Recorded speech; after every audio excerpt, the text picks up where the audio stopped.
Salve, salve, minha gente. Sejam bem-vindos ao Foca e Vai. Eu sou o Rodrigo. E eu sou a Manu. E hoje?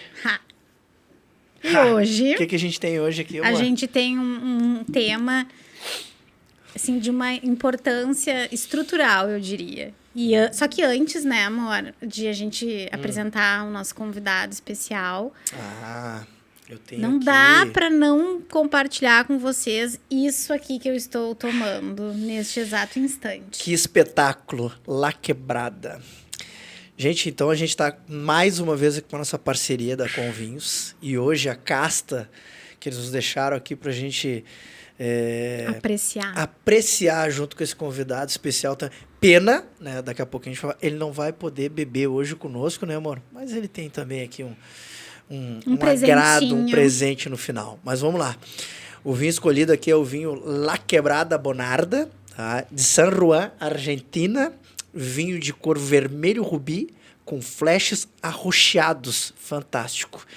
No nariz elegante, com notas de fruta maduros, como os morangos, cerejas, pretas e doces. Amora silvestre. Já na boca, né, amor? Destacam-se as notas de fruta vermelhas que repetem o que se percebe no nariz. Entrada frutado e corpo médio. Harmoniza muito bem com pratos de massa, com molho de tomate, pizzas, legumes assados e carnes magras. Uma curiosidade importante dessa uva aqui, tá, amor? É a segunda uva mais plantada na Argentina, no qual 20% de todos os vinhedos do país são Bonarda. Olha aqui que fantástico. Tá? E já aproveitando aqui, né, amor, no meio do caminho aqui, só reforçar que a parceria com a Convinhos, tá?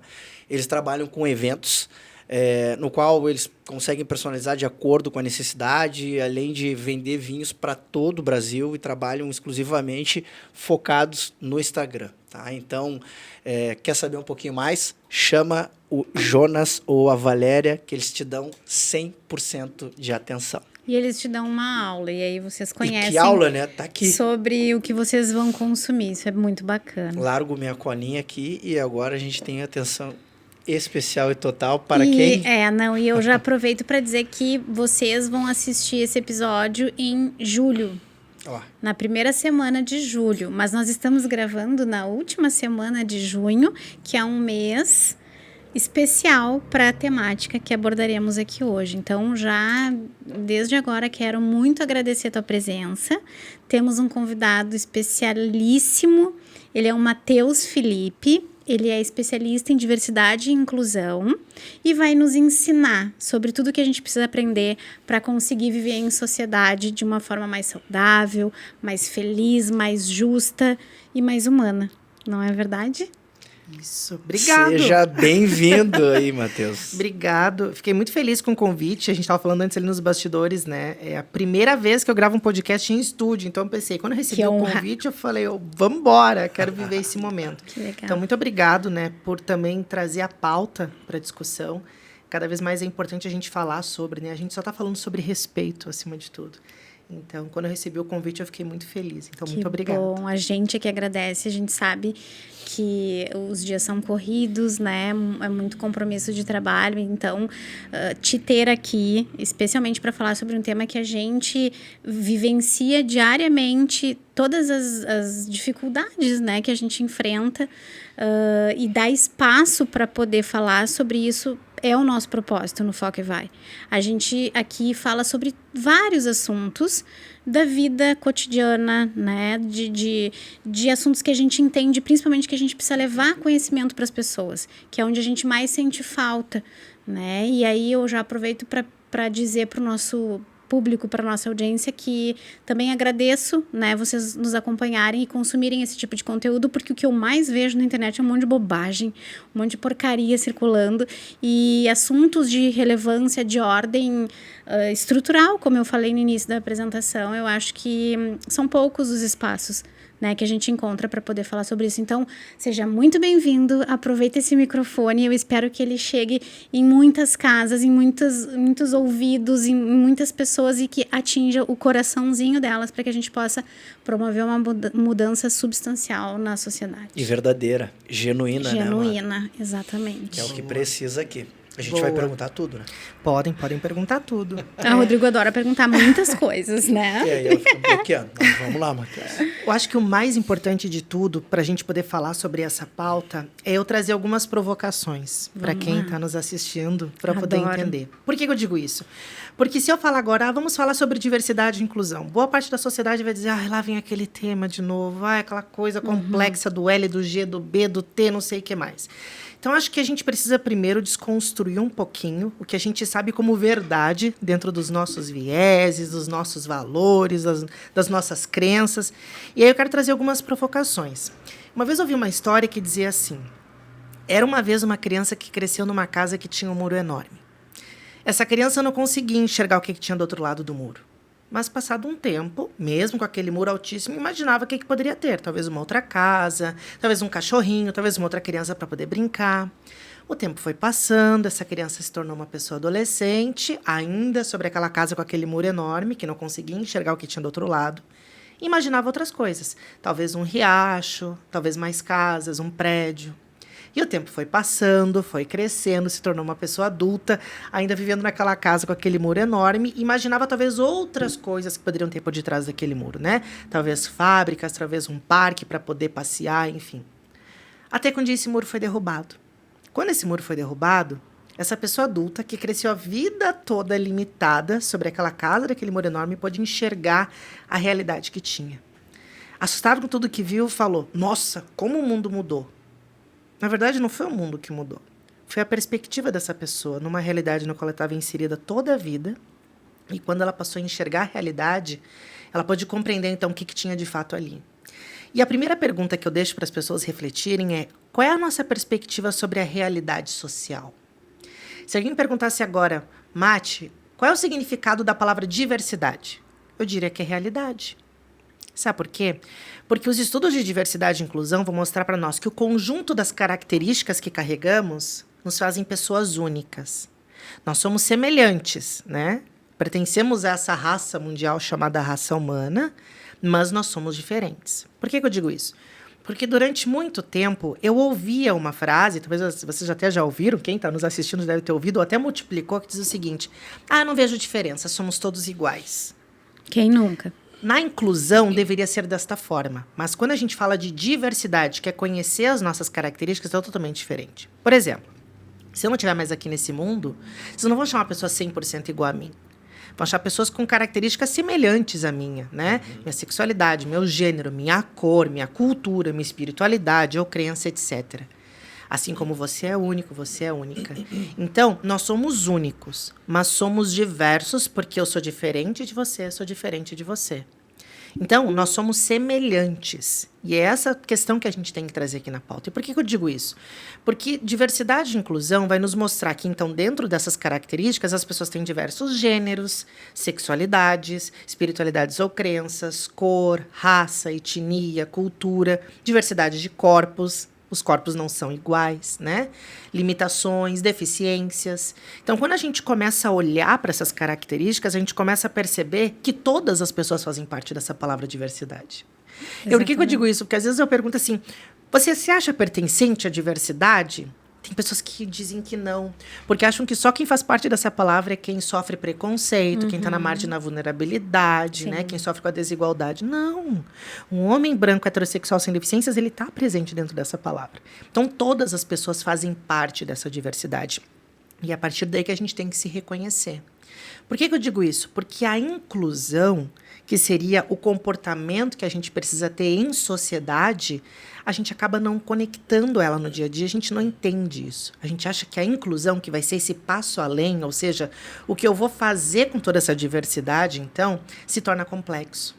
E por que eu digo isso? Porque a gente não foi educado para ser inclusivo.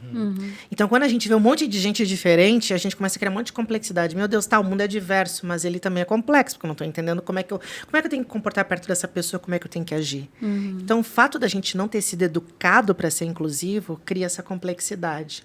E como é que a gente quebra essa complexidade? Conhecendo, buscando conhecimento. Eu sempre digo que a inclusão, que vai ser esse passo além, o que a gente faz com essa diversidade, ela é um comportamento humano. E por que eu digo isso? Porque as pessoas acham que inclusão é uma prática isolada, é aquilo que eu faço, é aquilo que aquela ONG faz, que aquela pessoa faz. Não. E eu vou dar um exemplo bem clássico. Todo mundo aqui conhece a ética. Você provavelmente se comporta de forma ética, né? A gente sabe que a ética é um comportamento, ela está no nosso dia a dia. Sim. E a gente sabe que tem consequências se a gente não se comporta de forma ética numa empresa, por exemplo. Digamos que hoje, nas empresas, a ética fosse tratada da mesma forma como a inclusão da diversidade é tratada. Sabe como é que seria? A gente contrataria uma liderança de ética, a gente ia criar o programa de ética da empresa, e digamos que no mês de junho, que é o mês do orgulho LGBT, fosse o mês do orgulho ético. A gente chamaria uma pessoa 100% assumidamente ética para falar como é que é ser ético numa sociedade tão desigual, tão discriminatória, tão antiética. A gente ia ficar admirados, né? Nossa, aquela pessoa 100% assumidamente ética. Que coragem na sociedade me falar disso. Metade da empresa desvia recursos, metade da empresa ofende a outra metade. E a gente espera que a liderança de ética contratada resolva todos os problemas da empresa. Vai conseguir? Não. Porque a ética é um comportamento humano. Quando todo mundo se comporta de forma ética, a cultura se torna ética naquele espaço. A inclusão é a mesma coisa. Só que a gente ainda atrela que a inclusão é aquela prática que aquela área realiza, aquela pessoa realiza, aquela ONG realiza. Então, a gente precisa ir além. A gente precisa entender que depende de cada um de nós esse comportamento. E como é que a gente faz isso? Conhecendo, buscando informação, se aproximando de quem é diferente de você, para quebrar essa complexidade. Porque o fato de a gente não ter sido educado para ser inclusivo faz com que muitas vezes a gente se afaste de quem é diferente de nós, não só por preconceito, mas também por ignorância. Eu vou dar um exemplo. Eu, durante a minha infância, o ensino médio, o ensino técnico e até na graduação, eu não tive, por exemplo, colegas que precisassem da acessibilidade da Libras, que é a língua brasileira de sinais. Isso fez com que os espaços onde eu estudei não precisassem me ensinar Libras. Aí passa um tempo, eu entro numa empresa onde tem um colega que, digamos, que seja surdo e que depende dessa acessibilidade. Se eu não aprendi Libras, fica difícil eu dialogar com ele. Como é que eu vou fazer muitas vezes? Eu vou me aproximar dele muitas vezes quando eu conheço uma pessoa lá da empresa que é intérprete ou que estudou a Libras para poder dialogar com aquela pessoa. E muitas vezes não é por mal, é por uma ignorância que a gente cria com medo de se aproximar de quem é diferente de nós. E isso, desde que o mundo é mundo, sempre foi assim. Então, quando a gente começa a olhar os próprios avanços sociais, mostrando as próprias leis, as ações afirmativas, né, os movimentos de diversidade buscando essa inclusão, esse espaço, é porque durante muito tempo muitas pessoas eram excluídas e não tinha nem voz para poder participar daquele espaço. Então, eu gosto de trazer esse contexto inicial porque a gente precisa meio que se desconstruir, porque falar de diversidade não é já chegar falando sobre a pauta LGBT. Às vezes, se a pessoa não aprendeu sobre isso, a gente tem que trazer algumas explicações mais mastigadas, digamos assim, para a pessoa não pegar o famoso ranço da pauta, né? Porque muitas vezes o que acontece? Existem, eu vejo assim, dois mundos assim, né, dentro desse contexto. Há um espaço onde há uma boa parte da sociedade que sofreu e sofre com a discriminação e preconceito e que está cansado de passar por isso e que muitas vezes está lutando por um espaço e está querendo gritar mesmo para conseguir um espaço de inclusão. E tem a outra parte da sociedade que sempre foi incluída, que tinha os privilégios e que agora está começando a entender, tá, mas por que estão falando tanto de diversidade? O que é isso? A gente precisa quebrar, inclusive, esse ranço entre esses dois mundos. Exato. Porque muitas vezes, aquelas pessoas que são minorizadas por causa do preconceito, muitas vezes cobra de quem tem o privilégio. E muitas vezes, quem tem o privilégio cobra de quem é minorizado, para que o assunto cesse. Se a gente não cria um diálogo saudável, a pauta vai continuar passando de geração em geração e ninguém vai aprendendo sobre diversidade. Vai achar que aquilo que tem lá na empresa, tem lá a política de diversidade, agora é importante contratar pessoas diferentes. É muito além. A gente está falando de respeito, né? Exatamente. Matheus, eu estou assim, te ouvindo e literalmente venho com, inclusive, um pouco do que o Matheus trouxe na fala dele, literalmente o que a gente conversou semana passada da última gravação, né? Onde a gente falou de... Tu falaste muito bem a questão da inclusão. Como a sociedade, as pessoas não foram aculturadas, não educadas, foram ensinadas, não foram a tratar de uma forma gentil, de uma forma... respeitosa, minimamente. E quando tu fala em inclusão, literalmente é comportamento. A gente conversou com uma outra pessoa na nossa última gravação, onde ela tinha uma deficiência visual. E ela comentou sobre isso. Você acha que inclusão é me colocar numa sala com as pessoas que enxergam e estão incluindo ela? Cara, isso não é inclusão. Nem aqui, nem na China. Inclusão vai muito mais... As pessoas precisam estar com um comportamento adequado para lidar, para saber receber a pessoa como... Com e não, certa e bem como tu disse, não adianta... Legal, tem um movimento, as empresas criam lá... mas não é isso. Não é eu ter cotas. É horrível isso. Eu tenho que ter uma cota X para atender. Cara, que bizarro isso. Perdão da palavra, mas chega a ser estranho, né? E não é isso. É muito maior. É bem como tu disse. E tem que ter um cuidado... para a pauta, que parece que tá tão batida, e eu vou fazer uma pergunta, tá? Depois que eu comentar tudo isso. Porque tu falaste muito bem uma coisa, tu disse assim, tem que ter um cuidado, porque começa a se criar ranço de tantas coisas. E aí uma das perguntas que eu vou te fazer é a seguinte, depois eu vou voltar alguns passos para trás. E tu vai me deixar fazer uma pergunta também? Sim, mas eu vou voltar alguns passos para trás, porque eu quero perguntar algumas coisas tuas, mas eu queria que tu me respondesse só para não perder o fio da meada. Depois de fazer toda essa introdução, e a gente tem visto muito a mídia hoje falando, e aí tu vê as pessoas, aí tem os dois lados, a mídia empurrando porque querem fazer inclusão, de tudo que é lugar agora, tudo que é programa tem. Né? E aí o outro lado tentando, aí parece aquela briga de, né, braço, né? Vou lá e faço. No teu entendimento, o que seria o ideal de se movimentar e fazer uma inclusão de forma correta, vamos chamar assim, né? Olhando para o todo, e como tu mesmo disse, falando de diversidade é muito maior do que isso. A sensação que como tu mesmo falou, se eu for no dicionário da palavra, qual que é o significado de diversidade? É desse tamanho, mas não é isso. Inclusão também não é isso, é muito maior. Na tua opinião, como é que a gente faz isso dentro de uma sociedade que, olhando o que tu falou, ignorância, não é ignorância porque é um ignorante, não, é ignorância por falta de acesso à informação. Exato. O que seria para a gente poder melhorar e começar a olhar de uma forma diferente para isso e fazer de uma forma correta, gentil, educada? Eu quero trazer uma vivência que eu tive há um tempo atrás. Isso eu até trago muitas vezes nas minhas palestras. Isso é algo que eu vivenciei. Para a gente poder começar a falar sobre esse mundo ideal. Perfeito.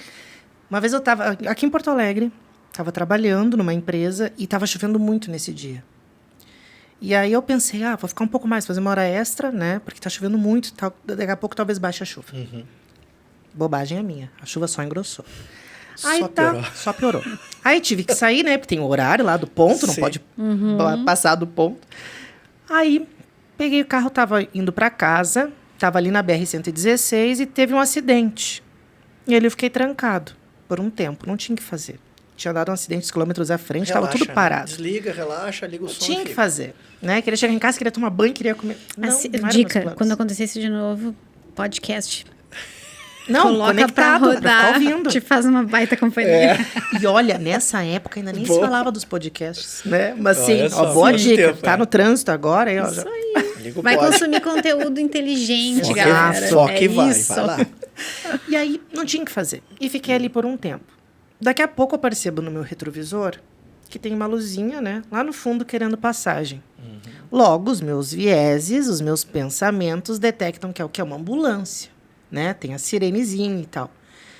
Quando a gente está trancado num congestionamento e tem uma luzinha lá no retrovisor piscando, querendo costurar o trânsito, o que passa na nossa cabeça? Tem uma vida lutando contra a morte ali dentro. Cada segundo é precioso. Nesse momento tão puro, os nossos vieses pedem uma ação, inclusive. Mateus, bota o carro para uma das pontas e deixa esse meio livre que a ambulância tem que passar. E lá vai eu e coloco o carro. Você também faz isso. Nesse momento tão puro de ser humano, a gente não questiona qual é a característica da pessoa que está dentro da ambulância. Não importa se é homem, se é mulher, se é negro, se é branco, se é LGBT, se é heterossexual, se é idoso, se é jovem, não importa. O que importa é que tem uma vida lutando contra a morte ali dentro e cada segundo é precioso. Se nesse momento tão simples e tão puro, a gente já aprendeu, pode ser uma criança e pode ser um adulto, entende que o que importa é uma vida lutando contra a morte ali dentro, por que durante toda a vida a gente se apega aos rótulos e não deixamos as pessoas viverem? Os rótulos, as características que a gente tem são importantes para a gente conhecer essa diversidade. E essa é a abertura que a gente tem que ter. Mas se a gente usa as características só para gerar preconceito e ainda não buscar informação, como a gente está atrasado como sociedade? Então, acho que parte daí. A bondade está dentro de todas as pessoas. É o que a gente faz com ela. A gente precisa buscar informação. Você pode, por exemplo, não conhecer ou não saber como se portar ou como tratar uma pessoa. Por exemplo, você deu a característica da colega que é cega, né? Você pode não saber todas as características, mas você precisa estar disposta. Como é que eu posso deixar mais acessível, mais inclusivo para você? Eu estudei há um tempo atrás no MBA, e aí a gente tinha nesse MBA diversidade. Tinha uma pessoa com nanismo, tinha uma pessoa cega. E foi tão interessante porque nós, como turma, também aprendemos, e os professores aprenderam também como ser uma sala de aula acessível. Teve um dia, por exemplo, que o professor chegou e disse assim, então, gente, eu vou passar uns slides aqui na tela. E a gente disse, não, professor, não dá. A gente tem a colega que é cega. Se ela não recebeu material com 2, 3 dias de antecedência, não dá para a gente passar os slides. Até os professores iam aprendendo. Teve um dia que ia ter uma exposição lá na universidade e a gente tinha que descer e ir lá para outro lugar. A nossa colega que tinha nanismo não podia caminhar até lá, porque a coluna dela ia doer. Então, a gente não podia simplesmente sair, vamos hoje numa exposição. Então, tinha que ter lá um carro da universidade para levar ela até o local. Então, é a forma que a gente tem que fazer. A inclusão, ela é totalmente diferente de integração. E as pessoas olham diversidade, as empresas, principalmente, como uma integração. Vamos chamar um monte de gente diferente. Aí, bota um monte de gente diferente, pensa assim, porque isso aqui dá lucro, isso aqui traz produtividade, traz engajamento. Mas esquece como ela se sente. Porque ela acaba sendo um número na integração. Um monte de gente diferente acha que é uma empresa diversa. Mas o que acontece? Começa a surgir os problemas lá dentro. Mas a gente traz diversidade e tem problemas. Claro, porque a empresa não se comportou de forma inclusiva ainda, para entender a realidade daquelas pessoas. Então, independente se é empresa ou mundo ideal, a gente precisa buscar essa informação primeiramente. Conhecer essa diversidade é fundamental. Eu sempre digo o exemplo das crianças. A criança não nasce com preconceito. Ela aprende a ser preconceituosa, muitas vezes no espelho do que aprende dentro de casa, na família, enfim. Então, a gente precisa hoje até conhecer o que a gente ensina como valores. Porque se hoje aquele valor que eu ensino para aquela criança vai gerar, assim, um comportamento que ela vai discriminar alguém, isso não é valor. Valor é amar ao próximo, é respeitar. É saber que a pessoa, mesmo com as suas características sendo diferentes, a gente tem que respeitar o próximo. Então, a gente tem que cuidar. É um comportamento nosso diário. É conhecer realmente os nossos vieses. Como é que os nossos pensamentos se comportam. Essa é a única forma. Eu gosto sempre de falar de vieses, porque as pessoas podem pensar, o que ele está falando? O que é vieses, né? Eu gosto muito de falar de viés de percepção.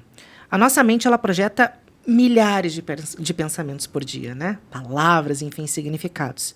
E a gente vai aprendendo isso durante o dia a dia, né? Que a gente aprendeu em casa, na família, com os amigos, na escola, na cultura, os anos vão se passando, a gente vai aprendendo várias coisas. E isso vai sendo tudo alimentado nos nossos viés. Dei o exemplo agora da ambulância, né? Reconheci a ambulância, logo me veio um pensamento que tem uma vida lutando contra a morte, tem que dar passagem, né? Então, a nossa mente, ela vai trazendo esses comandos. Quando eu falo de vieses conscientes ou inconscientes, enfim, eu gosto dos viés de percepção, que faz a gente também olhar o quanto nós, durante muito tempo, a gente foi ensinado a olhar para algumas características de algumas pessoas e já colocá-las dentro de uma caixinha, achando que é o único lugar. Eu vou dar um exemplo muito básico que as pessoas devem conhecer, e vocês também conhecem, que é o Elon Musk, né? Todo mundo já ouviu falar no Elon Musk, um dos homens mais ricos do mundo, tem empresas de inovação muito bem-sucedidas, enfim, tal. Se a gente for olhar para as características do Elon Musk, é um homem branco, né? Mostra ali um homem branco, talvez aparentemente heterossexual, sem deficiências, enfim. Se a gente tem apenas essa informação, que Elon Musk é um homem branco e que é um dos homens mais poderosos e ricos do mundo, se a gente não sabe mais nada sobre ele, e eu dissesse, você acha que Elon Musk nasceu nos Estados Unidos? Talvez a minha mente diria que sim. Se eu perguntasse, você acha que Elon Musk nasceu em algum país da Europa? Eu ainda diria que sim. Mas se me perguntasse, você acha que Elon Musk é africano? Talvez eu ia dizer que não. Vocês entendem como a nossa mente nos leva a uma resposta? E Elon Musk é sul-africano. Ele nasceu na África do Sul. Então, o que faz a nossa mente nos levar a uma resposta sem a gente nem conhecer aquilo? A gente faz isso o tempo todo. A gente julga uma pessoa pela aparência o tempo inteiro. E os viés, eles são tão interessantes que faz, por exemplo, muitas vezes você, num shopping center, está andando no shopping e tem um homem negro de terno vindo na sua direção. E você acha que é um segurança. Mas ele pode ser um CEO de uma empresa. Ou você olha uma mulher negra segurando uma criança branca no colo e você acha que é a babá, mas pode ser a mãe. Então, a nossa mente foi alimentada de geração em geração, muitas vezes, até por filmes, séries, novelas. Quando a gente fala de representatividade, a gente começa a olhar para isso, né? Há um tempo atrás, eu sou dos anos 90, por exemplo. Então, quando a gente olhava uma novela, e muitas vezes tinha o papel de uma mulher negra naquela novela, onde é que ela estava? Era escravizada, era babá, era empregada, né? Muitas vezes tinha que ter um corpo sensual, tinha que saber sambar. Não era muito diferente disso. Quando a gente olhava o homem negro também na novela, né? Era o garçom, o mordomo, segurança, o motorista do homem branco rico e até o ladrão. Então, quando a gente aprende a consumir esses conteúdos, a gente vai fazer muitas vezes, como eu disse, no shopping center. Tá andando e vem um homem negro na sua direção de terno e você vai achar no primeiro pensamento que é o segurança, mas podia ser um CEO de uma empresa. Então, a gente precisa conhecer o que a nossa mente nos leva a essas respostas. Por isso que eu digo, falar de diversidade e inclusão não é só a cota ou ação afirmativa lá naquela empresa para trazer mais representatividade. É um exercício de autoconhecimento. Não tem a menor dúvida. O que a tua mente leva como resposta quando você está com uma pessoa diferente de você? E a representatividade é tão interessante nos estudos porque hoje o Brasil é um país formado por 54% de pessoas negras. Pessoas negras, para quem não sabe, é o conjunto de pessoas que têm a cor de tonalidade parda, que é o tom negro mais claro, e pessoas de tonalidade preta, que é o tom retinto, escuro. Então, pessoas pardas e pretas formam a categoria de pessoas negras. 54% da nação. 51% da nação são formados por mulheres. O Brasil é um país de maioria feminina. 1 a cada 4 pessoas tem uma ou mais deficiências presentes no seu corpo. E milhões de pessoas LGBTQIA+, né? Se a gente coloca todas essas pessoas dentro de uma caixinha, elas são maioria.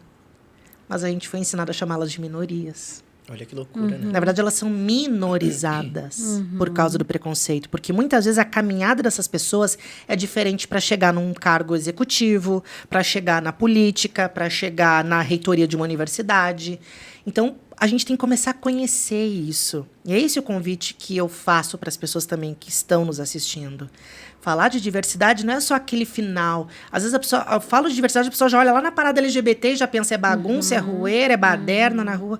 Vamos voltar umas casinhas atrás para tentar conhecer primeiro por que nós estamos, então, chegando até a parada. Tem um contexto por detrás disso. Eu acho muito interessante a questão da parada LGBT, porque na minha vida eu tive o privilégio, para quem está me conhecendo agora, eu sou um homem gay, vocês devem estar vendo que eu estou de maquiagem, enfim, que é a forma que eu me expresso, é a forma que eu me sinto bem, e isso já pode ter gerado vieses na mente de você, né? Quem está nos assistindo, tipo, um homem, mas Matheus, mas de maquiagem, mas ele está de batom, mas que voz mais fina. Por quê? Porque a gente aprendeu por muito tempo que o homem só tinha um certo tipo de padrão, um certo tipo de expressão. E existem diversos tipos de homens e as suas expressões, né? E eu acho muito interessante que eu tive o privilégio de crescer numa família que nunca questionou minha sexualidade. Que idade até tu hoje. Tá, Matheus? Fazer 33 agora em julho. 33. Então eu cresci numa família... Pensa, meu pai nasceu em 1940. Eu fui adotado. Quando eu vim para minha família, meu pai já tinha 50 e poucos anos. Então pensa só. Meu pai nasceu em 1940. Minha mãe, hoje, ela tem 74 anos. Eles são de uma geração totalmente diferente da minha. E eles cresceram numa geração onde realmente não era comum olhar um homem de maquiagem. Tu foi adotado com que idade? Bebê. Primeiros meses. E que momento tu te deu conta que tu disse assim, cara, eu me sinto assim. Eu sou assim. E que tu conversou com os teus pais também, inclusive. O que eu me lembro, assim, de que eu notei que eu era diferente. Eu notei quando eu estava mais ou menos na 2ª série, que tinha um menino, que era meu colega, e que eu achava ele muito bonito. E para mim, era muito interessante que amor, ou gostar dele para mim, o significado era... Quem sabe um dia a gente dividiu o lanche no intervalo. Ai, que amor. Olha, que interessante. Isso pra mim era amor. Que amor. Dividir o lanche no intervalo. E eu queria sempre estar perto dele, queria conversar com ele. E eu me lembro que a gente não tinha muito contato. Ele ficava mais com os meninos, eles jogavam bola, eu gostava de jogar vôlei com as meninas. Então eu sempre notava que eu era diferente. E aí o tempo vai passando, tu vai entrando na adolescência, tu vai conhecendo outras pessoas que também, né? Eu conheci outros meninos gays, amigos, enfim.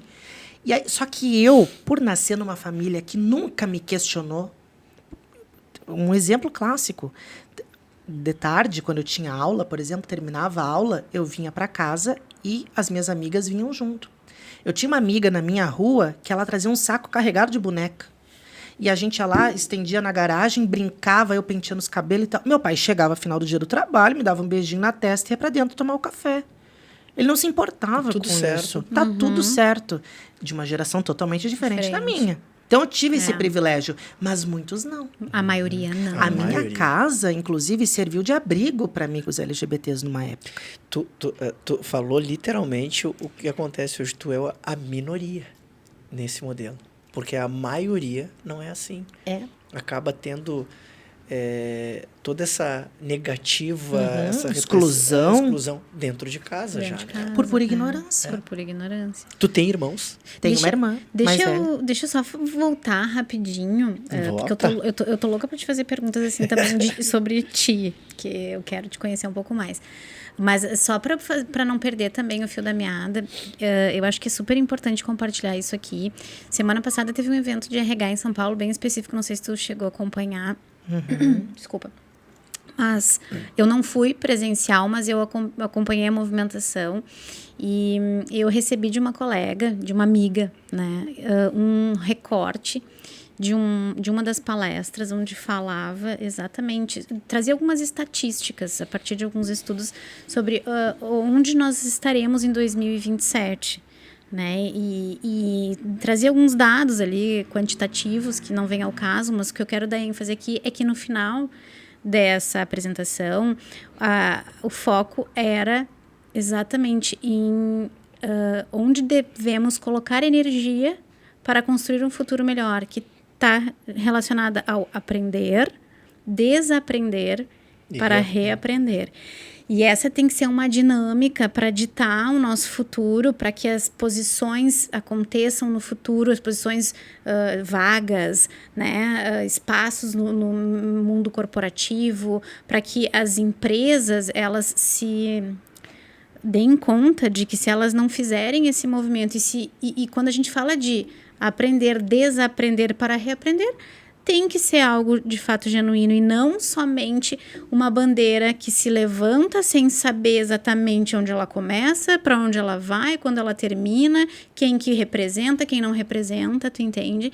Então, eu queria trazer esse dado, que eu acho que casa muito com a tua introdução, né? E aí, junto com o que tu falaste, assim, de que as pessoas precisam, de fato, entender na essência do que é exatamente diversidade, não pela bandeira, e sim pela necessidade de aceitação. E aí, eu acho que caminha junto com a disponibilidade das pessoas em, de fato, entenderem sobre o que está sendo falado, né? E não tentarem empacotar para vender uma ideia que não vai fazer sentido e que não vai, de fato, transformar o pensamento das pessoas. Porque eu penso que deve haver uma necessidade de transformação imediata sobre vários temas. A gente teve a sorte de receber aqui uma convidada que é deficiente visual, a gente tem a sorte de receber um médico, a gente tem a sorte de receber que na verdade, a gente está falando, citando alguns pontos de enquadrados num conceito de diversidade, mas nós somos diversos. Nós aqui temos a nossa diversidade. Eu tenho a minha diversidade, que eu digo que é cognitiva. Eu, muitas vezes, não consigo me encaixar no mundo, às vezes, onde eu estou inserida. E eu consigo me dar conta disso. Por quê? Porque eu tenho as minhas questões pessoais, as minhas escolhas, e eu sou uma mulher branca, não tenho nenhuma deficiência física, mas eu tenho a minha escolha, que muitas vezes não se encaixa ou não encontra sentido em alguns grupos de pessoas dos quais eu faço parte, ou já fiz. Hoje eu já tenho mais maturidade, consigo selecionar um pouco melhor as minhas rodas de trabalho, de amizade, enfim, mas eu acho que é um pouco disso, assim, sabe? E eu vejo que, infelizmente, o mercado de trabalho, principalmente, ele tem pessoas muito inteligentes, interessantes, assim, imbuídas de trabalhar em prol de um movimento de transformação, mas os tomadores de decisões, assim, às vezes eles precisam né? Talvez de um pouco mais de consistência e de entendimento do que se trata, para que de fato eles decidam lá de cima das suas cadeiras, né? De donos de empresas, CEOs e todo o board de qualquer organização, para que as pessoas também recebam isso na grande maioria, sabe? Exato. A gente fala muito sobre conhecer os nossos privilégios, né? E quando a gente fala nisso, acaba sendo uma pauta, às vezes, que as pessoas não compreendem e acham assim, lá vem a pauta, ó, viu? Falei que diversidade é baderna, porque tá falando de dividir privilégios. Ninguém perde nada. Você trouxe um ponto bem importante, que muitas vezes, né, por ser uma mulher branca, sem deficiência, né, você talvez não se encaixa em alguns grupos, porque hoje, o que a gente vê dentro das empresas, né? Geralmente são movimentos de grupos voltados à pauta LGBT, à pauta racial, principalmente de pessoas negras, pessoas com deficiência, e também tem os movimentos de mulheres, né? Principalmente para ascender em cargos de liderança. Mas, tu trazendo teu exemplo, eu me lembrei de uma amiga minha, que há uns anos atrás, ela é uma mulher branca, heterossexual, sem deficiências, classe média boa, casada, 2 filhos, enfim. E ela disse que ela estava muito mal, há um tempo atrás, porque ela era líder de RH de uma empresa, e ela estava sendo convidada para ser líder de RH global da companhia, e para assumir essa posição, automaticamente a liderança global de RH assume a cadeira de líder de diversidade. E ela estava dizendo, nossa, eu estou me sentindo tão mal porque eu, mulher branca, heterossexual, sem deficiências, vou ocupar esta posição. Devia ser uma pessoa totalmente diferente de mim. Por quê? E eu disse para ela, não necessariamente. Sabe por quê? Porque eu te conheço e sei que tu é uma pessoa extremamente engajada à pauta. Talvez na empresa onde tu trabalha hoje, já que tu vai agora ter uma cadeira no conselho da empresa, quais são as cores das pessoas no conselho da empresa? São diferentes da tua ou são iguais? Ela, não, são todos iguais a mim. Eu falei, então usa o teu privilégio de ser uma mulher branca, heterossexual, sem deficiências, para convencer as pessoas que são iguais a você, para engajar também na pauta de diversidade e inclusão na companhia. Então, aquilo saiu um peso que tinha nela. Né? Então, acho que o mais importante é isso, é usar o seu privilégio aliado à pauta, para que outras pessoas que talvez ainda não tenham esse privilégio de ser acolhida, bem-vinda, recebida, não ser discriminada, também passem a ter esses privilégios de ser acolhida, né? Então, acho que a gente tem que saber utilizar esse privilégio. E quando eu falo privilégio, as pessoas acham que está muito ligado também a questões econômicas, né? A ter um bom carro, uma casa climatizada, enfim. Existem os privilégios naturais, que são aqueles que a gente nasce, que a gente não se desconecta deles. E eu sempre digo, se a gente vive numa estrutura onde existe o preconceito contra pessoas LGBT+, se eu não sou uma pessoa LGBT+, eu tenho o primeiro privilégio natural. Numa estrutura social que tem preconceito contra pessoas negras, onde o racismo permeia na estrutura, se eu não sofro com racismo, eu tenho um segundo privilégio natural. Assim como se é uma estrutura machista ou numa estrutura capacitista, que é o preconceito contra pessoas com deficiência. Então, a gente precisa conhecer os privilégios naturais que a gente tem e como a gente usa eles. Porque muitas vezes a gente acaba utilizando esses privilégios apenas para benefício próprio e não ajudando quem também precisa desse espaço. Eu sempre digo, se você é uma pessoa que ocupa um cargo de liderança, hoje você precisa saber entender o que é diversidade e inclusão. Hoje, liderança inclusiva é um dos desafios dentro para quem é líder. Porque cada vez mais diversidade entrando dentro das empresas, nas áreas e nos cargos, se a liderança não tem conhecimento sobre a pauta, em algum momento ela vai ser desafiada a ser inclusiva. Sim. Então, como é importante a gente conhecer isso? Então, buscar esse conhecimento ele é fundamental para que a gente possa mudar um pouco essa realidade, né? Construir um mundo melhor. Sem dúvida. O Matheus, tu faz parte, eu não sei se a expressão correta é essa, movimento, ou o que tu tens aqui em Porto Alegre, ou até mesmo no estado, Brasil, que tu participa, que tu tenta levar essa conscientização, tentar fazer... Tu faz palestras, o que é a tua palestra mais especificamente para empresas? Aonde que tu acaba tentando levar a mensagem de uma forma diferente, como a gente está fazendo aqui agora? A minha palestra, ela entra em tudo que é lugar, né? Eu digo, querem conhecer sobre a pauta, me chama. Mas, geralmente, as empresas me chamam, alguns eventos de RH também, né? Vai ter um evento agora, mês que vem, em Santa Catarina, vou estar lá também para falar sobre essa pauta. Mas, geralmente, as empresas me chamam porque elas querem quebrar essa complexidade. Às vezes, a empresa quer começar com um tema. Matheus, olha só, nossa empresa aqui nunca falou sobre o tema, mas agora no mês do orgulho a gente quer ter um caminho. Então, a gente gostaria de chamar para pelo menos começar a falar sobre essa pauta. E eu vou lá para trazer um pouco sobre, né, luz dentro daquela temática. Então, quando as pessoas me chamam, até para um podcast, né, é para gerar essa conscientização. Falando dos movimentos, né, existem vários hoje, né, não só aqui no estado como no Brasil. Existem movimentos raciais, principalmente corporativos, né? Eu conheço bastante movimentos corporativos. Então, por exemplo, existe um movimento aqui no Rio Grande do Sul que se chama Pride Connection Brasil. Certo. E é um movimento onde empresas que acreditam na pauta LGBT e na inclusão participam desse grupo. Então, lá é discutido sobre que movimentos estão fazendo, eles criam também ideias, compartilham experiências para gerar esse fomento, né? Disseminar mais sobre essas informações do que a gente pode fazer para combater a discriminação LGBT.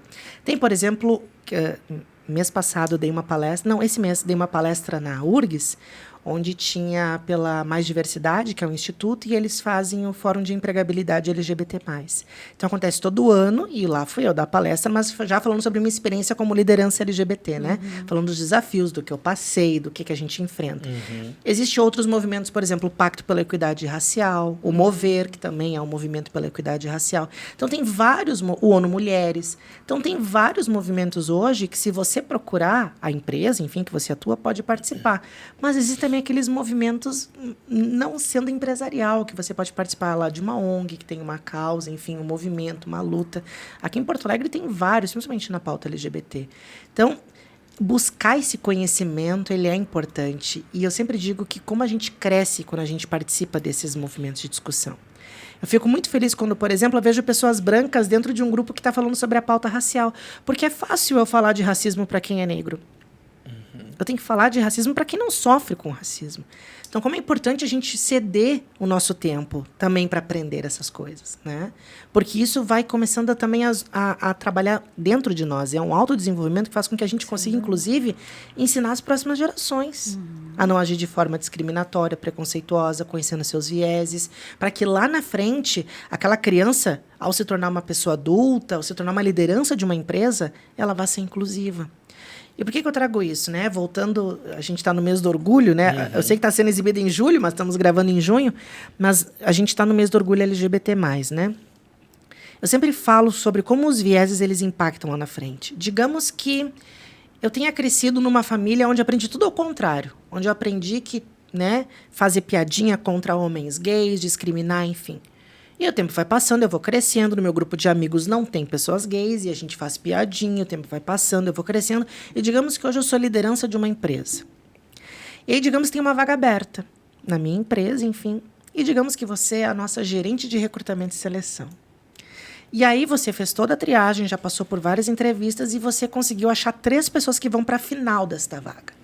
E essas 3 pessoas vão passar comigo, porque eu sou a liderança da área que está aberta. E você é competente. Você fez todo o processo seletivo e conseguiu 3 pessoas excelentes para vir para a área. E aí chega no dia da entrevista e digamos que uma das entrevistas é um homem gay, assumido. Tipo eu, assim, sabe? Chegando de maquiagem e tudo. Chegando. Essa liderança, na hora, vai ligar um alerta. Homem gay na área. Liga ali a sirenezinha, né? E já vem os vieses carregados, lembrando das piadinhas do passado. Tudo aquilo vem na mente. Essa liderança não pode agir de forma discriminatória porque a empresa não permite. Tem um código de ética que você não pode discriminar nem um funcionário, nem um candidato, ninguém. Mas essa liderança pode mudar o final da história. Então, digamos que durante esse processo, essa pessoa, esse homem gay, era um dos mais qualificados para assumir a vaga. E essa liderança vai conversando, enfim, sendo muito cordial, mas o que está mais ele incomodando é a aparência daquela pessoa e não a competência.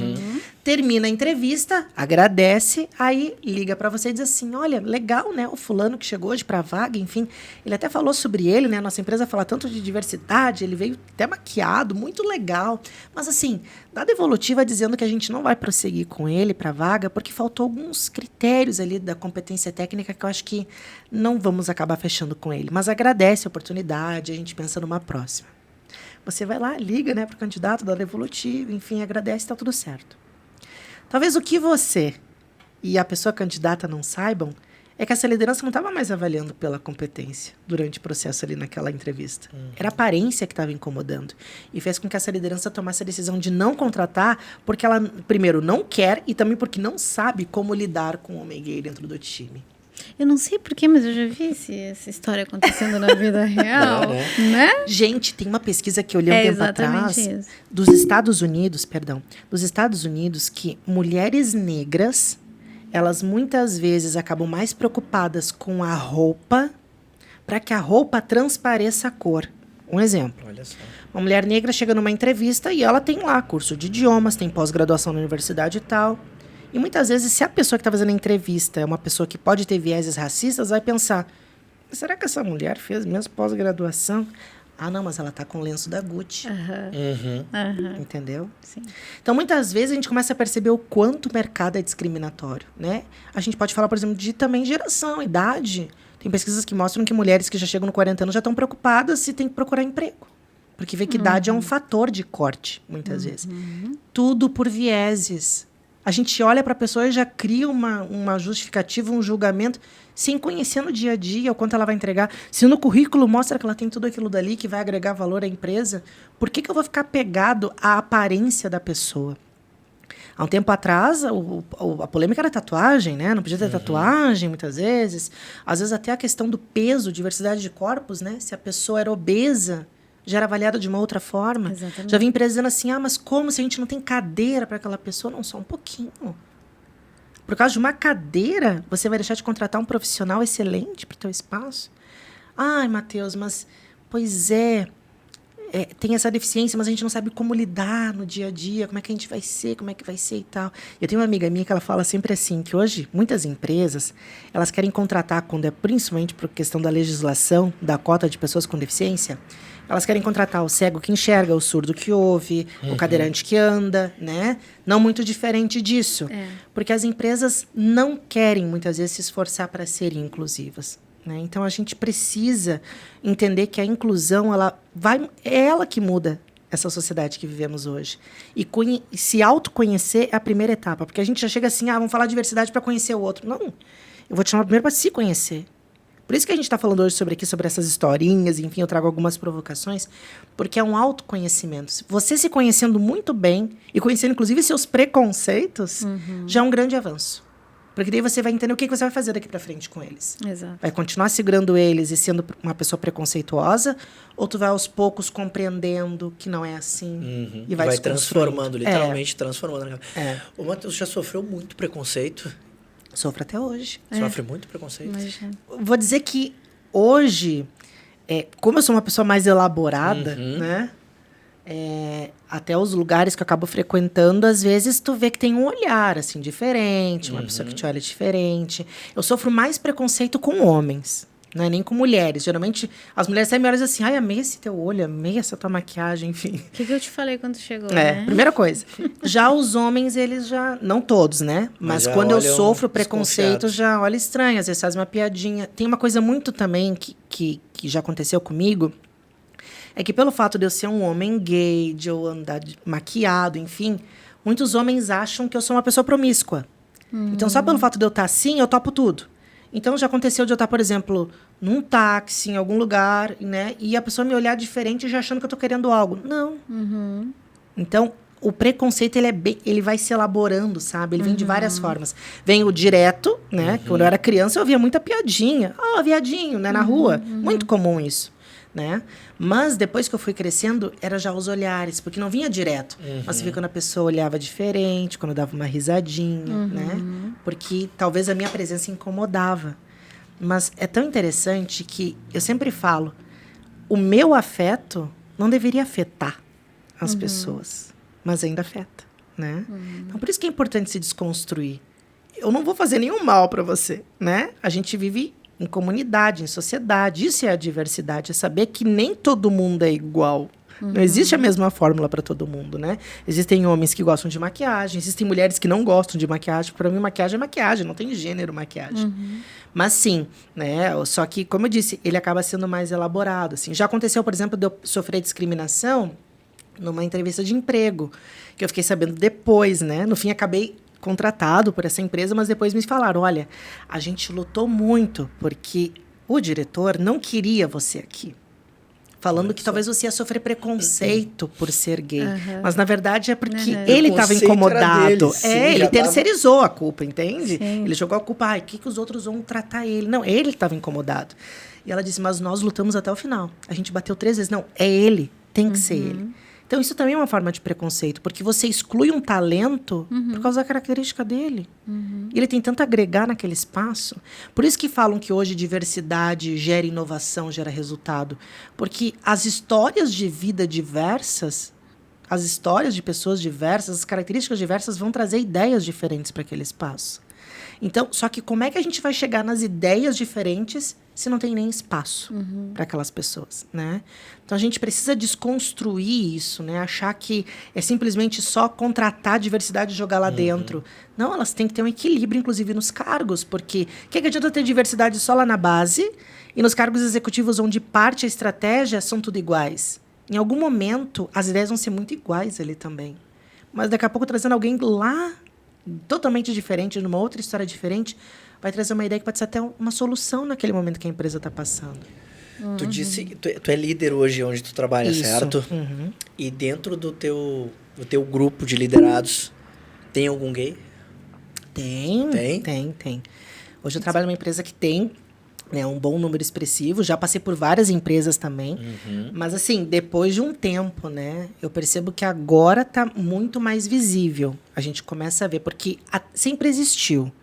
Mas, às vezes, o espaço era tão tóxico e tão fechado que as pessoas que talvez aquela pessoa não queria ser a primeira a se libertar, Deixa eu me fechar, a sair desse armário. Porque às vezes eu tinha até medo. Será que eu não vou ser demitido? Exato. Tendo que falar da minha sexualidade, né?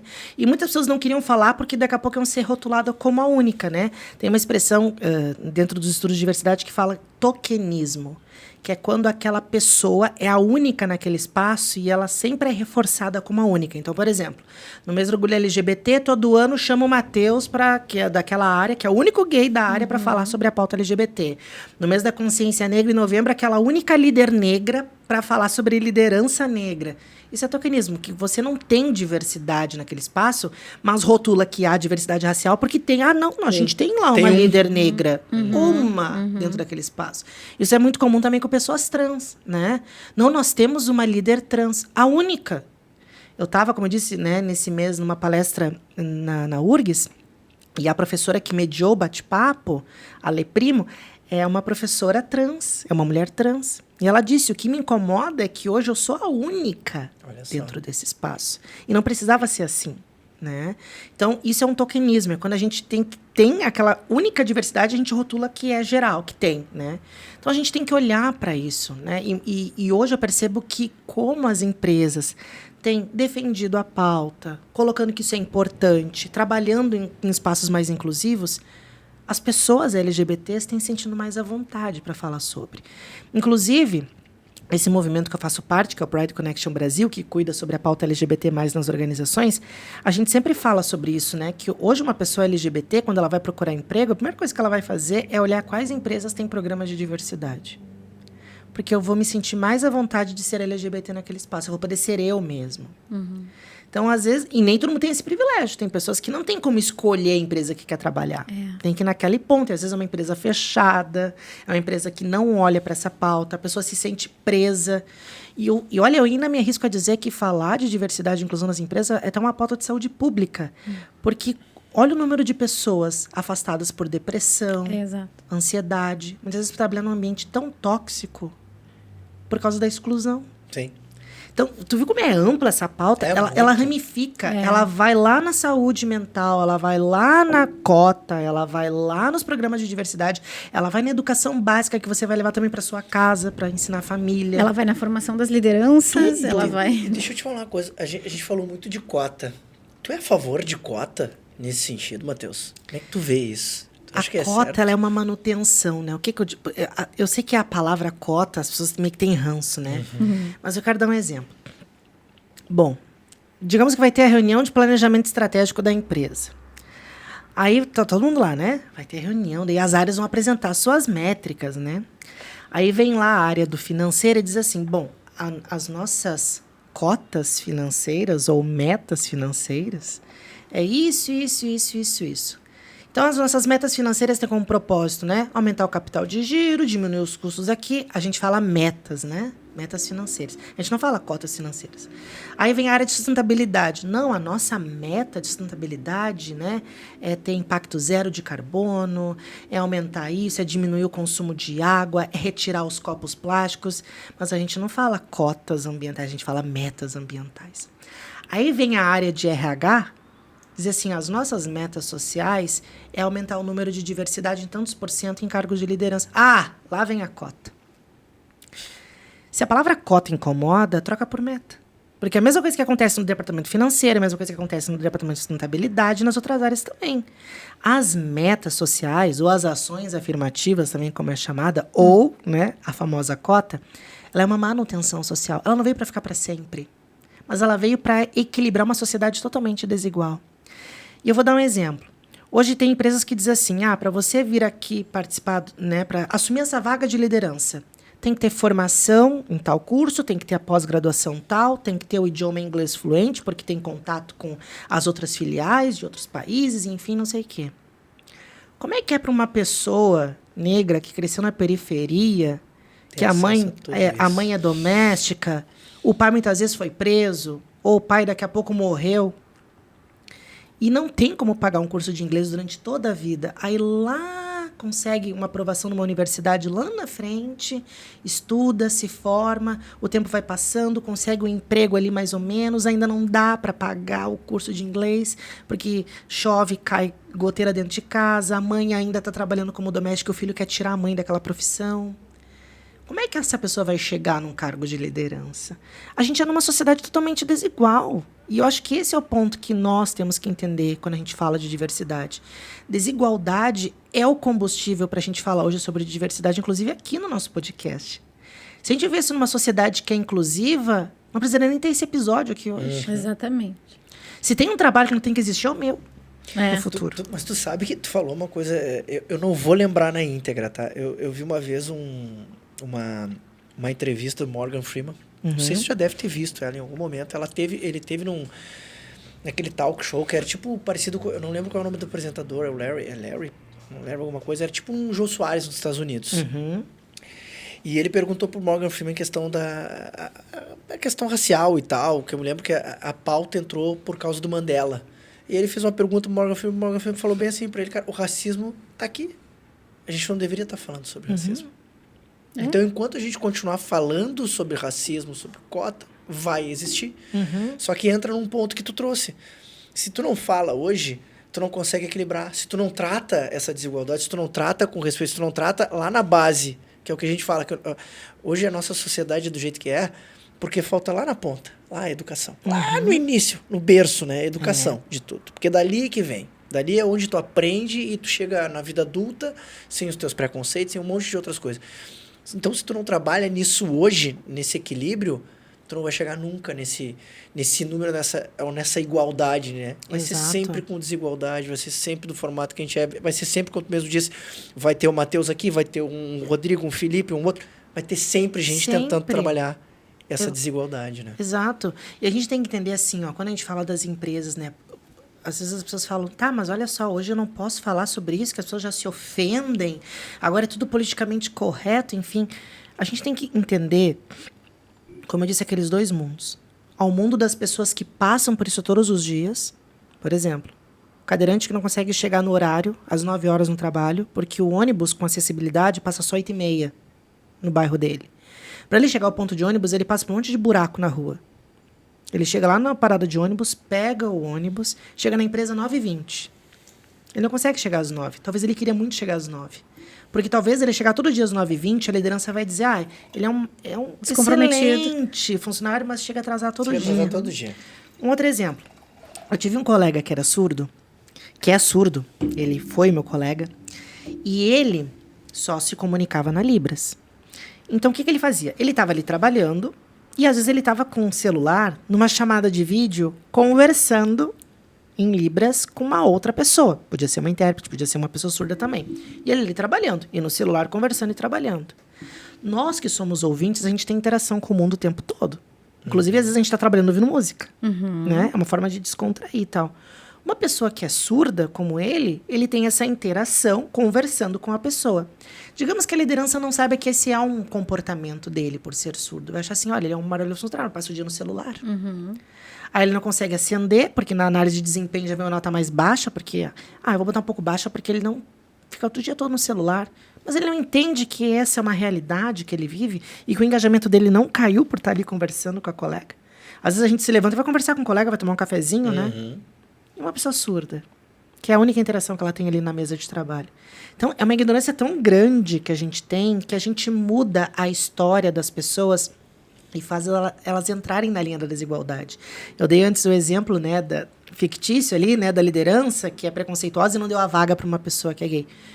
Talvez só aquela pessoa vai saber o quanto aquela oportunidade ia mudar a vida dela. Ela ia talvez fazer o curso de idiomas para um dia ser liderança de uma empresa, né, e ainda não consegue. Porque voltou à linha da desigualdade, porque foi negado o emprego, porque a aparência falou mais alto que a competência. Então, a desigualdade, ela está tão naturalizada que as pessoas não sentem mais. Quando é que a gente sente? Quando vem uma pandemia, que faz a gente ficar em casa e fala assim, fique em casa. Mas quem precisa sair para vender coisa na rua, para ter o sustento? Ou quem tem que sair para trabalhar mesmo? Aí dizia assim, comprem álcool gel. Usem álcool gel, passem álcool gel por tudo. E quem tem que escolher entre comprar álcool gel e um saco de arroz? Se alguém da sua família tiver Covid, isole num espaço onde as outras pessoas não têm espaço. E quem dorme 4 na mesma cama? Então, a pandemia mostrou para nós que a desigualdade existe. Ela estava tão naturalizada que a gente não percebia mais. Tanto que a gente dizia assim, lá vem aqueles momentos de diversidade. Começou esse papo aí, mi. Não, e olha só que interessante, a gente está falando aqui de diversidade, de tudo, e tu não tá trazendo exemplo só do homossexual, do gay. Não, tá tudo. Tá do cadeirante, tá do cego, tá do surdo. São pessoas. São pessoas normais, que por vezes a gente não enxerga. E é por isso que eu digo, as pessoas não se dão conta, né, da dificuldade que se é dentro de uma sociedade que ela é totalmente desigual, né? Desigual, literalmente, em todos os sentidos. Então, a gente... É isso que eu digo, a gente vive no mundo corporativo, as pessoas que trabalham muito, ou até mesmo quem não vive, por vezes não se dá conta disso. Não se dá conta do quanto essa desigualdade é tão grande. E aí, olhando para isso tudo que a gente falou aqui, Matheus, a gente sabe que tem todo esse trabalho que tu faz, todo um movimento, mas o que eu penso em... a gente fala muito, né? Tinha que ter um tratamento de choque, né? O que seria algo assim, olhando de uma forma, vou falar radical, tá, Matheus? Que precisaria ser feito para que se tivesse um choque de realidade, que se tivesse um movimento mais forte, o que precisaria fazer no teu ponto de vista? Para que isso acontecesse de uma forma mais rápida. Porque eu vejo que hoje, por mais que a gente tenha esse movimento, é passo lento, né? É muito lento, né? Muito. Bah! E eu acrescento nessa pergunta, até mudando um pouquinho, não quero mudar a tua pergunta, mas eu só acho que, não sei se de forma mais rápida, mas de uma forma mais efetiva. Ou que aconteça, né? Um exemplo que tu citou a pandemia como sendo talvez um momento... Um divisor de águas, talvez, né? Não sei se foi, né? A gente sabe que a gente vive isso já, e esse assunto, ele ganhou destaque, não tem também muito tempo, né? Mas já temos um tempinho aí. Mas a pandemia, ela mudou, né? O mundo... Algumas pessoas pagaram um preço altíssimo, né? Perderam pessoas e tal, e eu entendo isso, mas eu vejo que diante disso, infelizmente, a gente também teve ganhos, né? De evolução. A sociedade, ela deu alguns passos mais rápidos e mais eficientes, talvez, na busca por uma diferença no mundo, que estava muito urgente e que era muito calada, muito velada, e que hoje talvez tenha ganhado voz, porque as pessoas pararam de circular, elas pararam inclusive de restringir espaços físicos para uma ocupação. A gente hoje não tem mais a barreira do espaço físico, a gente hoje está no mundo todo, a todo momento, a qualquer hora do dia, com grandes possibilidades, inclusive, de acessar pessoas que a gente jamais poderia pensar. Né?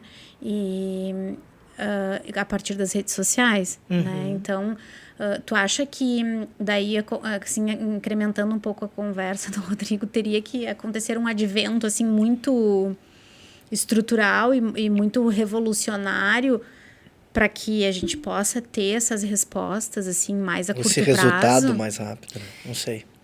É que, assim, é difícil, isso está muito no interesse. Eu sempre pergunto, qual é o interesse do ser humano? É muito complexo isso, sabe por quê? Porque, vamos pegar o exemplo da pandemia. Quando deu a pandemia, deu todos aqueles problemas, falta de oxigênio, né, em alguns hospitais, enfim, as pessoas morrendo, ainda não tinha vacina. Eu lembro que várias empresas se empenhavam, né? Aí juntavam seus recursos, empresas compravam oxigênio, empresas compravam alimentos, empresas compravam coisas para casa, eram empresas comprando um monte de kit álcool gel para entregar, né, nas comunidades. Não sei o quê. Depois disso passou, né? Aí a gente via muitas vezes. Daí, digamos que apareceu lá numa propaganda da TV a empresa que fez isso, ou numa matéria jornalística, a empresa tal doou tantos. Aí as empresas também queriam fazer. Quem pudesse doar um álcool gel queria fazer, porque também, de alguma forma, viu que era importante, mas algumas queriam também mídia. Claro. Então, onde é que está o interesse da pessoa? Nós, seres humanos, a gente acaba se comportando muitas vezes de forma egoísta e a gente nos coloca numa zona de conforto. Aí a gente pensa assim, que legal, é muito legal aquela pauta, mas quando começa a mexer muito na nossa estrutura, a gente já meio que cai fora. Então, a gente tem que olhar muito para essa zona de conforto que a gente vive e quebrar um pouco isso. E não é você agora fazer uma coisa mirabolante, mas cada dia o que você puder fazer de melhor, seja respeitar as pessoas, ensinar na tua casa que não é permitido preconceito. Se você é uma pessoa de liderança, tentar trazer mais essa pauta para dentro do espaço. Cada movimento positivo que a gente fizer saindo dessa zona de conforto vai fazer uma diferença lá na frente. Claro, a pandemia foi esse divisor de águas. Eu não gostaria que chegasse a ponto de mais uma tragédia, alguma coisa acontecer para mudar essa realidade. Só que esse é o problema do ser humano, inclusive quando a gente fala de inclusão nas empresas. Quando é que a empresa se movimenta? Quando já deu o problema, deu o BO. Exatamente. Quando está lá exposta nas redes sociais, que ajude de uma forma discriminatória. Quando o Ministério Público do Trabalho bateu lá na porta porque não cumpriu a cota de pessoas com deficiência. Exatamente. Quando teve uma denúncia de assédio. É sempre no final. O trabalho de diversidade e inclusão na nossa vida é uma prevenção. É como se a gente fosse se prevenir para não acontecer algo grave lá na frente, uma discriminação. É como seguro, né, Matheus? Não adianta. Exato. Fazendo uma analogia. Então, diversidade não é mimimi, né? Eu sempre digo mimimi é a dor do outro que eu não sinto. Porque quando eu sinto, eu vejo que não é mimimi, que está doendo em mim também. Então, é um trabalho de prevenção, é um autodesenvolvimento, é como eu ajo, como eu fui educado. Percebo que, olha, isso realmente está gerando um incômodo e um desconforto, porque eu posso ferir outras pessoas com esse comportamento. Eu não sei ser inclusivo. Eu não sei o que significa LGBTQIA+. Bom, vamos conhecer. Agora chegou essa parte também. Vamos conhecer, sabe? Vamos conhecer, buscar esse conhecimento. Tem tanta coisa na internet, tem tanta informação, tem pessoas, tem podcasts falando sobre o tema, sabe? Demais. Então, quando a gente não busca essa informação, é uma zona de conforto. Eu só queria fazer um complemento que a gente estava falando antes do outro ponto. E eu quero te fazer uma pergunta antes de tu responder, a que eu sei que ele vai te perguntar. Eu sei. Eu vou. Tá. Eu só quero fazer um ponto que a gente estava falando antes, que é o seguinte, né? Então, quando eu falo que existem esses dois mundos, né? Esses dois públicos, tem um grupo que passa pelas barreiras sociais, pelo preconceito, e que tem uma dor muito grande. O que acontece se a vida toda tu é excluída, tu é discriminada, as portas não se abrem para você, você passa preconceito na rua, essa dor vai aumentando. Cria uma casca em ti. Inclusive, cria uma casca de tu não querer mais explicar para as pessoas como é sentir essa dor todo dia. Porque tu não aguenta mais ter que explicar para as pessoas sobre essa dor. Ao mesmo tempo, existe um outro grupo que nunca passou por essa dor. E que também quer aprender. E o que acontece? Por que a pauta muitas vezes dá essa briga? Porque muitas pessoas que estão com dor estão cansadas de explicar para quem não tem dor. Só que a gente tem que ter um meio termo. Então, por isso que eu digo, nem todas as pessoas que passam por essa dor tem essa dor, essa casca fechada. Eu, por exemplo, sofro preconceito. Mas eu não me importo de ensinar, mesmo que seja cansativo, porque eu sei que essa é a minha missão. Mas nem todo mundo tem essa missão. Então, é muito chato quando você chega para uma pessoa negra aleatória e diz assim, me explica o que é o racismo. Poxa, tanta informação aí, você poderia já ter buscado isso. Mas você pode buscar movimentos sociais, raciais que vão falar sobre isso. Então, eu sempre digo, você não sofre preconceito, não precisa ter medo de se aproximar da diversidade, porque às vezes a pessoa diz assim, não, mas eu nem me aproximo, porque eu não posso perguntar nada que já se ofende. Mas busca a fonte certa. Pensa que tem pessoas que têm uma dor que estão cansadas de explicar, mas você pode buscar movimentos, pessoas específicas, os Mateus da vida aqui, para conversar sobre isso. Para você também buscar essa conscientização, porque o que acontece? Às vezes esses dois mundos em guerra, a gente também não avança. Porque tem o grupo que não quer mais falar sobre, tem o grupo que está com sede, mas não pergunta porque está com medo de... vou ser rotulado como preconceituoso que eu estou fazendo essa pergunta. Mas às vezes é a forma e como você chega e a quem você chega. Então, eu só queria trazer esse ponto que é importante, porque às vezes a pessoa vai sair daqui da live dizendo assim, ó, tá, mas eu posso ou não posso me aproximar da diversidade? Pode. Mas existem formas de perguntar, né? E existem perguntas também que não se pergunta. Coisas que você não perguntaria para sua esposa, para seu namorado, para qualquer outra pessoa. Por que você tem que perguntar para aquela pessoa como é que funciona, como é que é isso, como é que é aquilo? Então, acho que tem formas. A curiosidade do ser humano é interessante, mas a gente tem que entender que o mais importante é o respeito. É o respeito. Acima o limite das o coisas limite. é importante. É o limite. Ô, Matheus, antes de te fazer a pergunta, tu falou do preconceito que tu sofre até hoje. Já, em alguma situação já que alguém teve o preconceito contigo, tu já chegou e conversou com essa pessoa, tipo, tentando entender o que aconteceu e essa pessoa conseguiu baixar a barreira ou não? Sofreu preconceito, tipo, cara...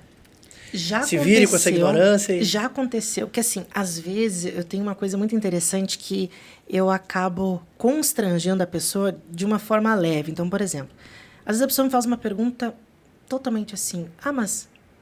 Vou ser bem sincero, tá? Às vezes uma pessoa pergunta bem assim pra mim. Tá, mas e lá na hora, como é que é? Tu é o quê? Tu é homem ou tu é a mulher? Ai, até isso, né? Ai, pelo amor... Aí eu disse, respeito magnífico, né? Eu falei, desculpa, eu não entendi a tua pergunta. Porque o foco não era esse. A gente tá falando sobre outras coisas, sobre trabalho. Sim. Ele, não, desculpa, eu não entendi a tua pergunta. E eu falei 3 vezes isso. A pessoa entendeu na hora. Tipo assim, ó, isso não se pergunta. Tem pessoa... Claro, eu sou desta forma. Sim, né? Eu constranjo de uma forma, digamos, mais elegante. Tem gente que dá no Mas meio. tem gente que chega assim, que pergunta é essa, meu amigo? Que palhaçada é essa, né? Então, tem gente que já explode. Por quê? Porque existe uma dor. Pensa que já deve ter ouvido. Eu fico imaginando pessoas trans, a dor. Eu não sou uma pessoa trans. Mas eu fico imaginando a dor de uma pessoa trans tá passando por isso todo santo dia. Tem que responder todo momento quando alguém pergunta. Uma pessoa quer perguntar o que é isso, mas tu é operado. Mas que pelo amor de Deus, né? Onde nós vamos chegar com essa pergunta? Né? Então, eu vejo que a curiosidade do ser humano, às vezes, ela ultrapassa o limite do respeito. E a gente tem que ter esse cuidado também. Exatamente. Quer fazer a tua pergunta? Quero te perguntar se existe alguém pensando em trazer esse tipo de conhecimento dentro das escolas, lá na base. É onde a gente falou, né? A base é a educação. Porque eu vejo, isso aqui que eu vejo, assim, infelizmente a gente tem que educar adultos já, né? E o trabalho ele é mais árduo, porque é o processo de desaprender, né? Para reaprender.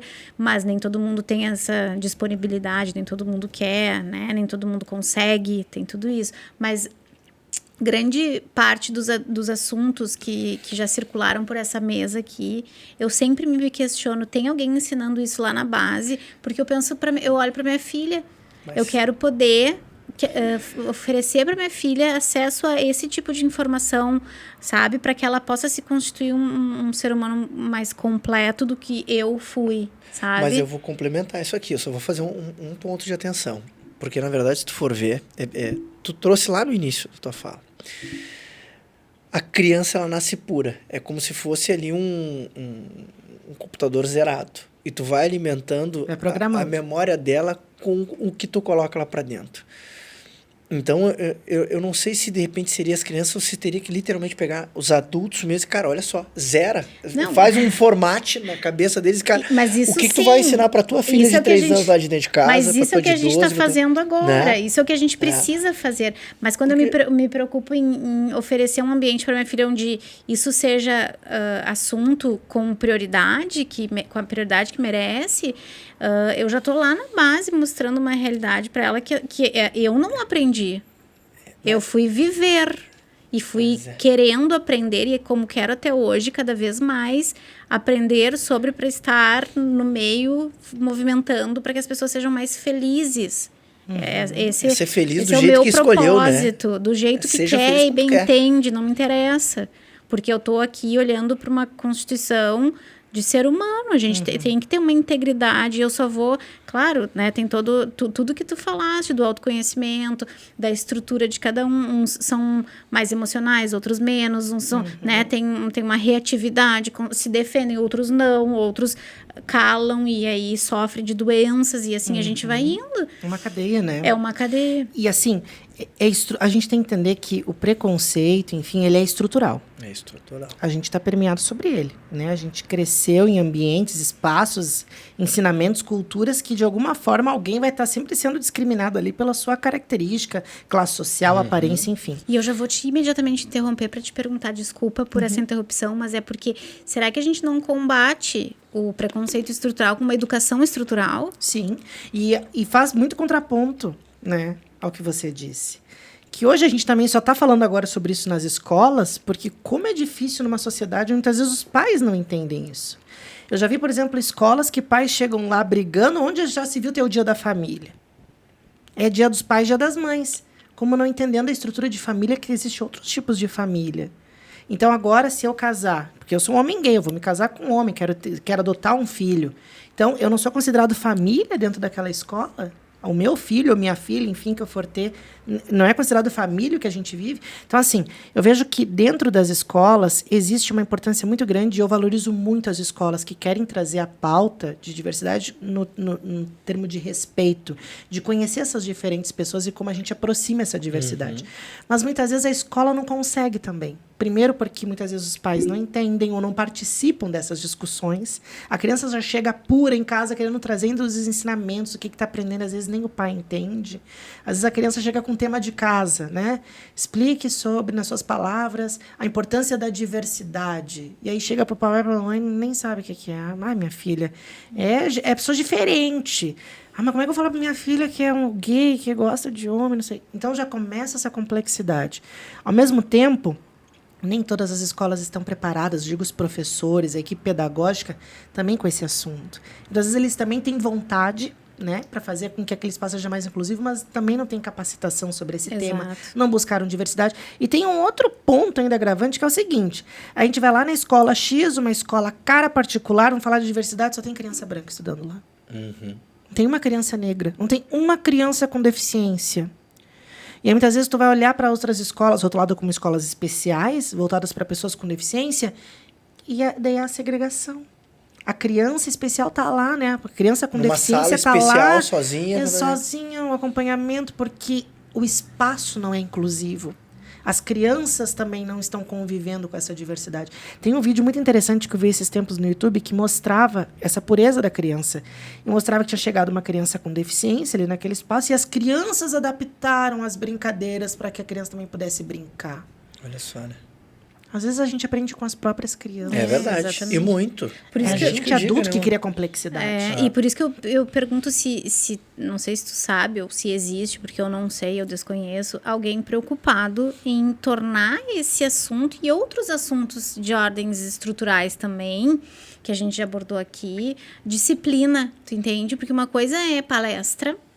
Isso a gente já tem, graças a Deus, e cada vez mais, né? Eu acho que a gente vai fazendo o que a gente pode dentro das condições que a gente tem, né? Já diz o nosso amigo Cortella.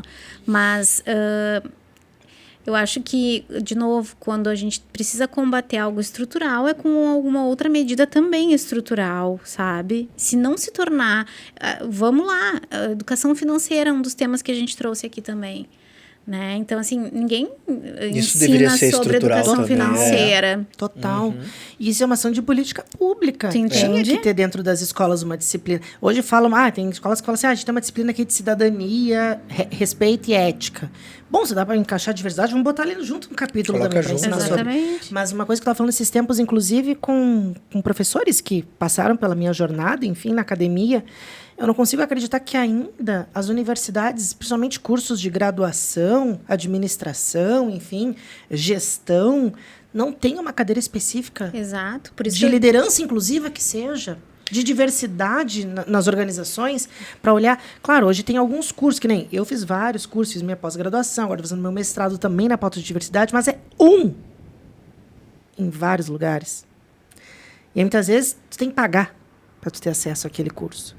Então, como é importante a gente trazer... Porque isso é uma pauta de política pública. Eu acredito, eu ainda tenho, assim, a esperança de que talvez essa geração agora, eu e essas outras pessoas que estão lidando e trabalhando com essa pauta, talvez daqui a uns anos a gente consiga alguma coisa lá na frente para que isso esteja mais integrado nas escolas, para que esteja mais integrado nas organizações, para que as pessoas entendam que isso, a gente está falando de pessoas. A gente tem que quebrar as características. O exemplo da ambulância, a gente tem que chegar a um ponto que a gente não precisa mais olhar, é uma mulher branca, não, é um homem, cisgênero. Pessoas. Mas para a gente chegar lá, a gente tem que combater esse preconceito que existe. E eu sempre digo, a gente está muito atrasado como sociedade. É 2023, a gente está falando de racismo. Isso para mim é muito bizarro. Estão fazendo experiência para colonizar outros planetas e a gente não tem a mesma ambição para combater o preconceito. Então, a gente precisa começar a entender que isso é um exercício, é sair dessa zona de conforto, é buscar esse autoconhecimento para chegar a um ponto em que a gente possa olhar para as pessoas e ver pessoas, e não olhar para as características que elas carregam. Mas precisa querer, né, Matheus? Você que nem tu falou, né? Zona de conforto. Tá bom assim, tá bom, não tá me afetando, tu não me incomoda, então tá bom, não me importa, eu não quero... Não tô nem aí, não tô nem querendo saber. Isso aqui é de comer. É de comer. Gente, eu tô olhando. É de comer e é pra comer. Tu não viu que eu comi aqui? Isso aqui, inclusive, a gente escolheu pra ti. Não sabia se gostar, mas tudo bem. Deve comer. Matheus, deixa eu aproveitar enquanto tá comendo aí, mudar agora um pouquinho o teor. Eu quero saber, tem aquele coraçãozinho lá, eu quero saber como é que tá o teu coração também. Então, ocupado? Então, eu passei recentemente por um término. Foram 10 anos. 10 anos de relacionamento. 10 anos. Né? Tenho um carinho enorme pela pessoa. Foi meu namorado por muitos anos. Mas nesse momento eu tô numa fase que eu não sei se o tempo passou, eu não percebi que eu tô começando a gostar de estar mais comigo mesmo. Eu moro com a minha mãe, né? Meu pai faleceu há 2 anos atrás. Então eu tô num momento assim que eu tô focado nos meus estudos, eu tô focado na minha espiritualidade, eu tô focado nos meus amigos. Então, o coração, claro, eu sou uma pessoa romântica. Eu quero me casar, eu imagino o dia do meu casamento, quero ter isso, né? Inclusive, estou à disposição, pretendentes que estão assistindo aí a live, sou da região de Canoas, 33 mas vamos lá, anos. Né? Vamos selecionar bem também, vamos selecionar bem, né? Mas aí eu vou te dizer, quem olha para sua espiritualidade já automaticamente começa com um filtro, assim, tipo, gigantesco, porque tu... E não só isso, né? Toda a tua história de vida te faz ter um autoconhecimento suficiente hoje para poder fazer boas escolhas, né? E é importante. E, realmente, quando eu comecei a fazer esse exercício de conectar com a minha espiritualidade, de entender o meu propósito, o caminho que eu devo seguir, tudo isso começou a fazer diferença. Que há um tempo atrás, de um término de 10 anos, talvez eu estaria muito mal. Não é fácil terminar um relacionamento de 10 anos. Mas chegou um ponto em que eu vi que não dava mais. E a gente entendeu que não dava mais para continuar e tá tudo certo. E tudo certo, né? Com respeito, cada um pro seu caminho. E comecei a aprender a gostar da minha companhia, de estar com os amigos, né? De estar com a minha mãe. A melhor coisa de manhã, eu acordo, eu e minha mãe, a gente toma café da manhã, fica lá olhando pro verde, assim, conversando. Então não tem preço isso, né? Mas, claro, eu quero ter filhos, eu quero adotar filhos, quero casar, enfim, então... Né? O meu coração, ele nesse momento passou por um momento difícil, mas que passou, mas no futuro quero sim, tá? Sem dúvida, ele está se preparando para uma próxima etapa. Exato. Muito bem. O que faz tu explodir? Te irrita, te tira do sério? Preconceito. É uma coisa que... A resposta pronta. Como que tu reage, assim? Qual é a tua reação com isso? Depende do espaço que eu tô. Se eu tô, por exemplo, digamos que eu tô numa reunião de equipe. E acontece uma situação, na hora eu paro. Já aconteceu, por exemplo, num evento onde aconteceu a situação, a pessoa estava dando uma palestra, estava realmente preconceituosa, as pessoas estavam ficando incomodadas e eu tive que parar. Não era nem meu papel parar aquele evento, mas eu tive que parar e dizer assim, um momento. Vamos para outra parte. E aí depois a gente foi dar o feedback para a pessoa. Olha, aconteceu isso, isso, isso. E aí depois a gente teve, depois que a pessoa saiu, enfim, a pessoa continuou, não entendeu na hora o que estava acontecendo. Era um convidado um convidado. E ele começou a falar várias coisas e começou a gerar muito desconforto, né? Rotulando, olhando para a pessoa dizendo: "Ah, você tem aparência disso, não sei o quê". Na hora teve que parar aquilo, né? E aí depois a gente acabou, né, trazendo, gente, vocês entenderam que A pessoa saiu, foi embora. A gente também não queria fazer essa pessoa passar por uma exposição ruim. Um constrangimento. A gente deu feedback dizendo por que a gente parou naquele momento. E a gente disse, olha, aconteceu essa situação. Se alguém aqui se sentiu ofendido, a gente pede desculpas. A gente realmente não sabia que esta fala estava prevista. Então, a gente pede desculpas. A gente, inclusive, parou, né, naquele momento. E pedimos desculpas a quem estava envolvido. Chamamos as pessoas que tinham sido impactadas para conversar, se precisava de algum apoio, alguma ajuda. Então, assim, tem formas, né? Já aconteceu, por exemplo, de eu estar num grupo de amigos, informal, e começou a pedir, dizer, só um pouquinho. Eu não acredito que eu tô ouvindo isso aqui. Eu tô ouvindo isso aqui de você. Tu entendeu o que tu falou? E eu explico novamente. Família, principalmente. Se eu vejo, opa, tá falando isso aqui na minha frente. Tu entendeu o que tu tá falando? Deixa eu te explicar. E já aconteceu de situações que realmente apareceu ali a situação. Se a pessoa estava impactada ou se eu fui impactado diretamente, eu diria, olha, eu estou um pouco desconfortável nessa reunião. Não sei se a forma que você está colocando é direta, mas eu estou um pouco incomodado. Não sei se tu quer falar alguma coisa, quer trazer algo, quer que eu te explique o porquê que eu estou incomodado. E não é por mal, não é contra ti, mas é a tua fala. Então, tem formas. Então, né, se é uma coisa informal, já... Só um pouquinho. Sim. Eu não acredito que tu falou isso, né? Então, tem formas, assim. Já aconteceu de, em alguns momentos, eu ter que ser um pouco mais discreto, né? Ter um pouco mais de paciência. E outras de, acorda, isso que tu tá falando não tem cabimento. Parou? Sim. Ai. E tu gosta tu pratica algum esporte? Tu gosta de fazer alguma coisa assim? Ou o teu esporte hoje, a espiritualidade, tá mais com a tua mãe? Eu gosto de esporte. Eu fiz natação por muitos anos. Aí, até, né, este vinho maravilhoso que eu não tô podendo tomar hoje, porque eu tô fazendo um tratamento de saúde. E aí, acabei... Calma, deixa eu falar, né, amor? Aproveitar que ia pegar, né? Deixa. Soube que tem um presente aí pra mim. Tem. Mas, enfim, depois que eu nadei por muitos anos, né? E depois que eu tive esse problema de saúde, eu tive que parar a natação. Mas preciso retomar. Então, o que eu gosto de fazer? Caminhada. Eu gosto de caminhar. E vou dizer que alivia, inclusive naqueles dias que a gente está com tantas coisas para pensar, eu vou caminhar, oxigenar o cérebro. Então, eu gosto de caminhar. Comprei uma bicicleta, ando algumas vezes, mas preciso ter mais disciplina. Eu acho que o meu problema é a questão do horário. Eu preciso achar um horário. E meio que é para ontem, assim. Mas eu sempre gostei de esporte. Um esporte que eu sempre gostei de assistir, desde criança, e que assisto até hoje, é ginástica artística. Como eu gosto de ver as ginastas pulando os ginastas, enfim. É um esporte que quando tem campeonato, eu já programo na minha agenda que eu quero assistir. E que elasticidade elas têm. Amo aquele esporte, né? Queria ser ginasta, inclusive. Mas hoje eu faço caminhada, ando de bicicleta, enfim. Mas pretendo, em breve, voltar para a natação. E como é que tu cuida, aproveitando a pergunta do Rodrigo, como é que tu cuida da tua saúde mental, assim, para tu poder ter força para seguir no teu propósito, para seguir convencendo as pessoas, às vezes, de coisas que tu precisa convencer para ganhar o espaço e fazer com que a tua mensagem se multiplique cada vez mais? São vários fatores, assim. Primeiro, os exercícios de respiração são muito importantes. Segundo, a minha espiritualidade, né? Depois que eu me conectei com a minha espiritualidade, né? Eu, por exemplo, acredito em Deus. Então, isso para mim é o que me conforta. Então, isso é uma forma de eu buscar este equilíbrio, de entender que tá tudo bem, que é uma situação que está acontecendo, que problema todo mundo tem, né? Exato. Mas isso vai passar em algum momento. Então, é a forma, assim, que eu acabo buscando de não perder o foco, não me desesperar. Já passei por várias situações difíceis, mas se não fosse a espiritualidade, eu já estaria, né, sei lá onde. Então, a espiritualidade também me traz essa conexão, o convívio com os meus amigos, com a família, principalmente. Não tem preço tu estar perto das pessoas que tu ama, de poder conversar, enfim. E eu acho que a temática da diversidade também fez, porque entrou como uma missão, assim, na minha vida, sabe?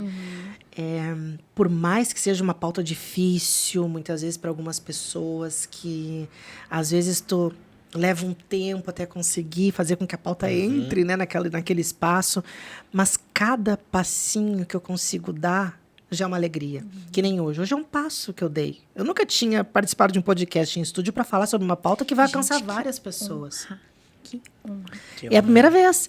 Então, o fato de eu ter essa oportunidade é um passo a mais. Eu tô feliz. Vou voltar hoje para casa feliz que eu tive a oportunidade de conhecer vocês, vim aqui, gravei podcast, vai ao ar em julho.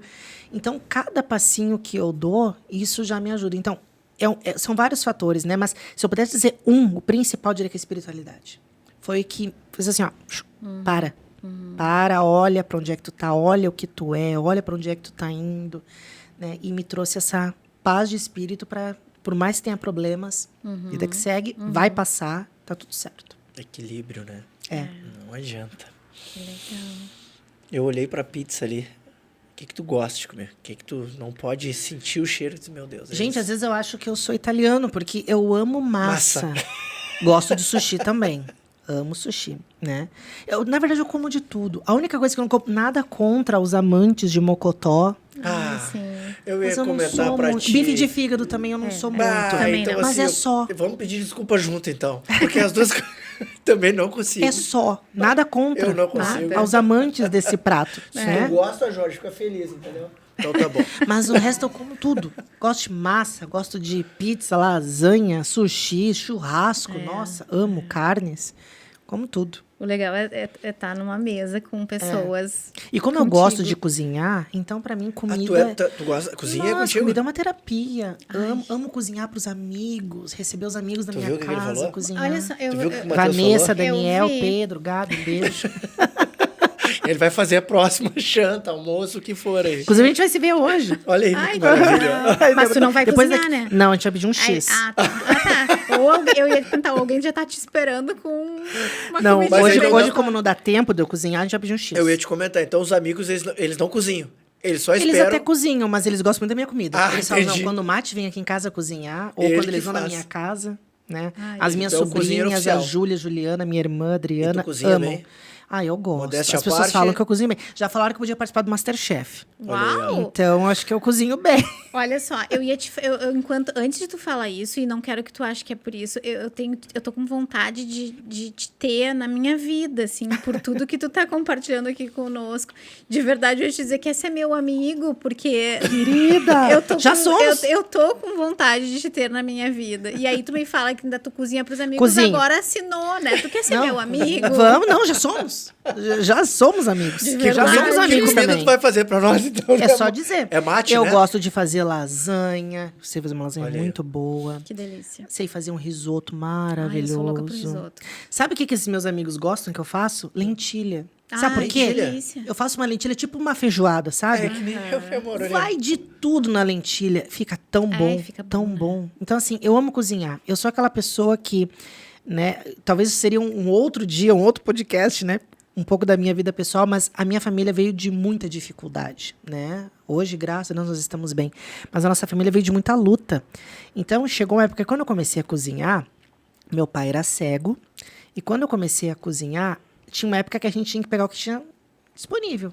Às vezes, na geladeira tinha ovo, tinha, sei lá, um espinafre, tinha arroz no armário. Vamos fazer um banquete. Faz o que tem. A gente fazia um banquete. Às vezes era a galinha que sobrou do dia anterior, vamos picar essa galinha, vamos fazer um risoto. Então era assim, então eu inventava os pratos com o que tinha. Eu nunca deixava aquilo dali me atingir, me deixar mal, né?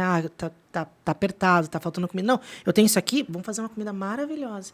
E é assim que eu sou com o alimento. Para mim o alimento é uma coisa muito importante. Para mim o alimento é algo sagrado. Então quando eu quero fazer bem feito, eu quero fazer com amor. Principalmente quando os amigos vão me visitar, ou vou visitar algum amigo. Para mim é uma terapia saber que eu vou cozinhar. Olha Para as só, pessoas. que legal. Né? Eu me jogo na cozinha. E a comida fala muito, né? Doce, salgado, tudo.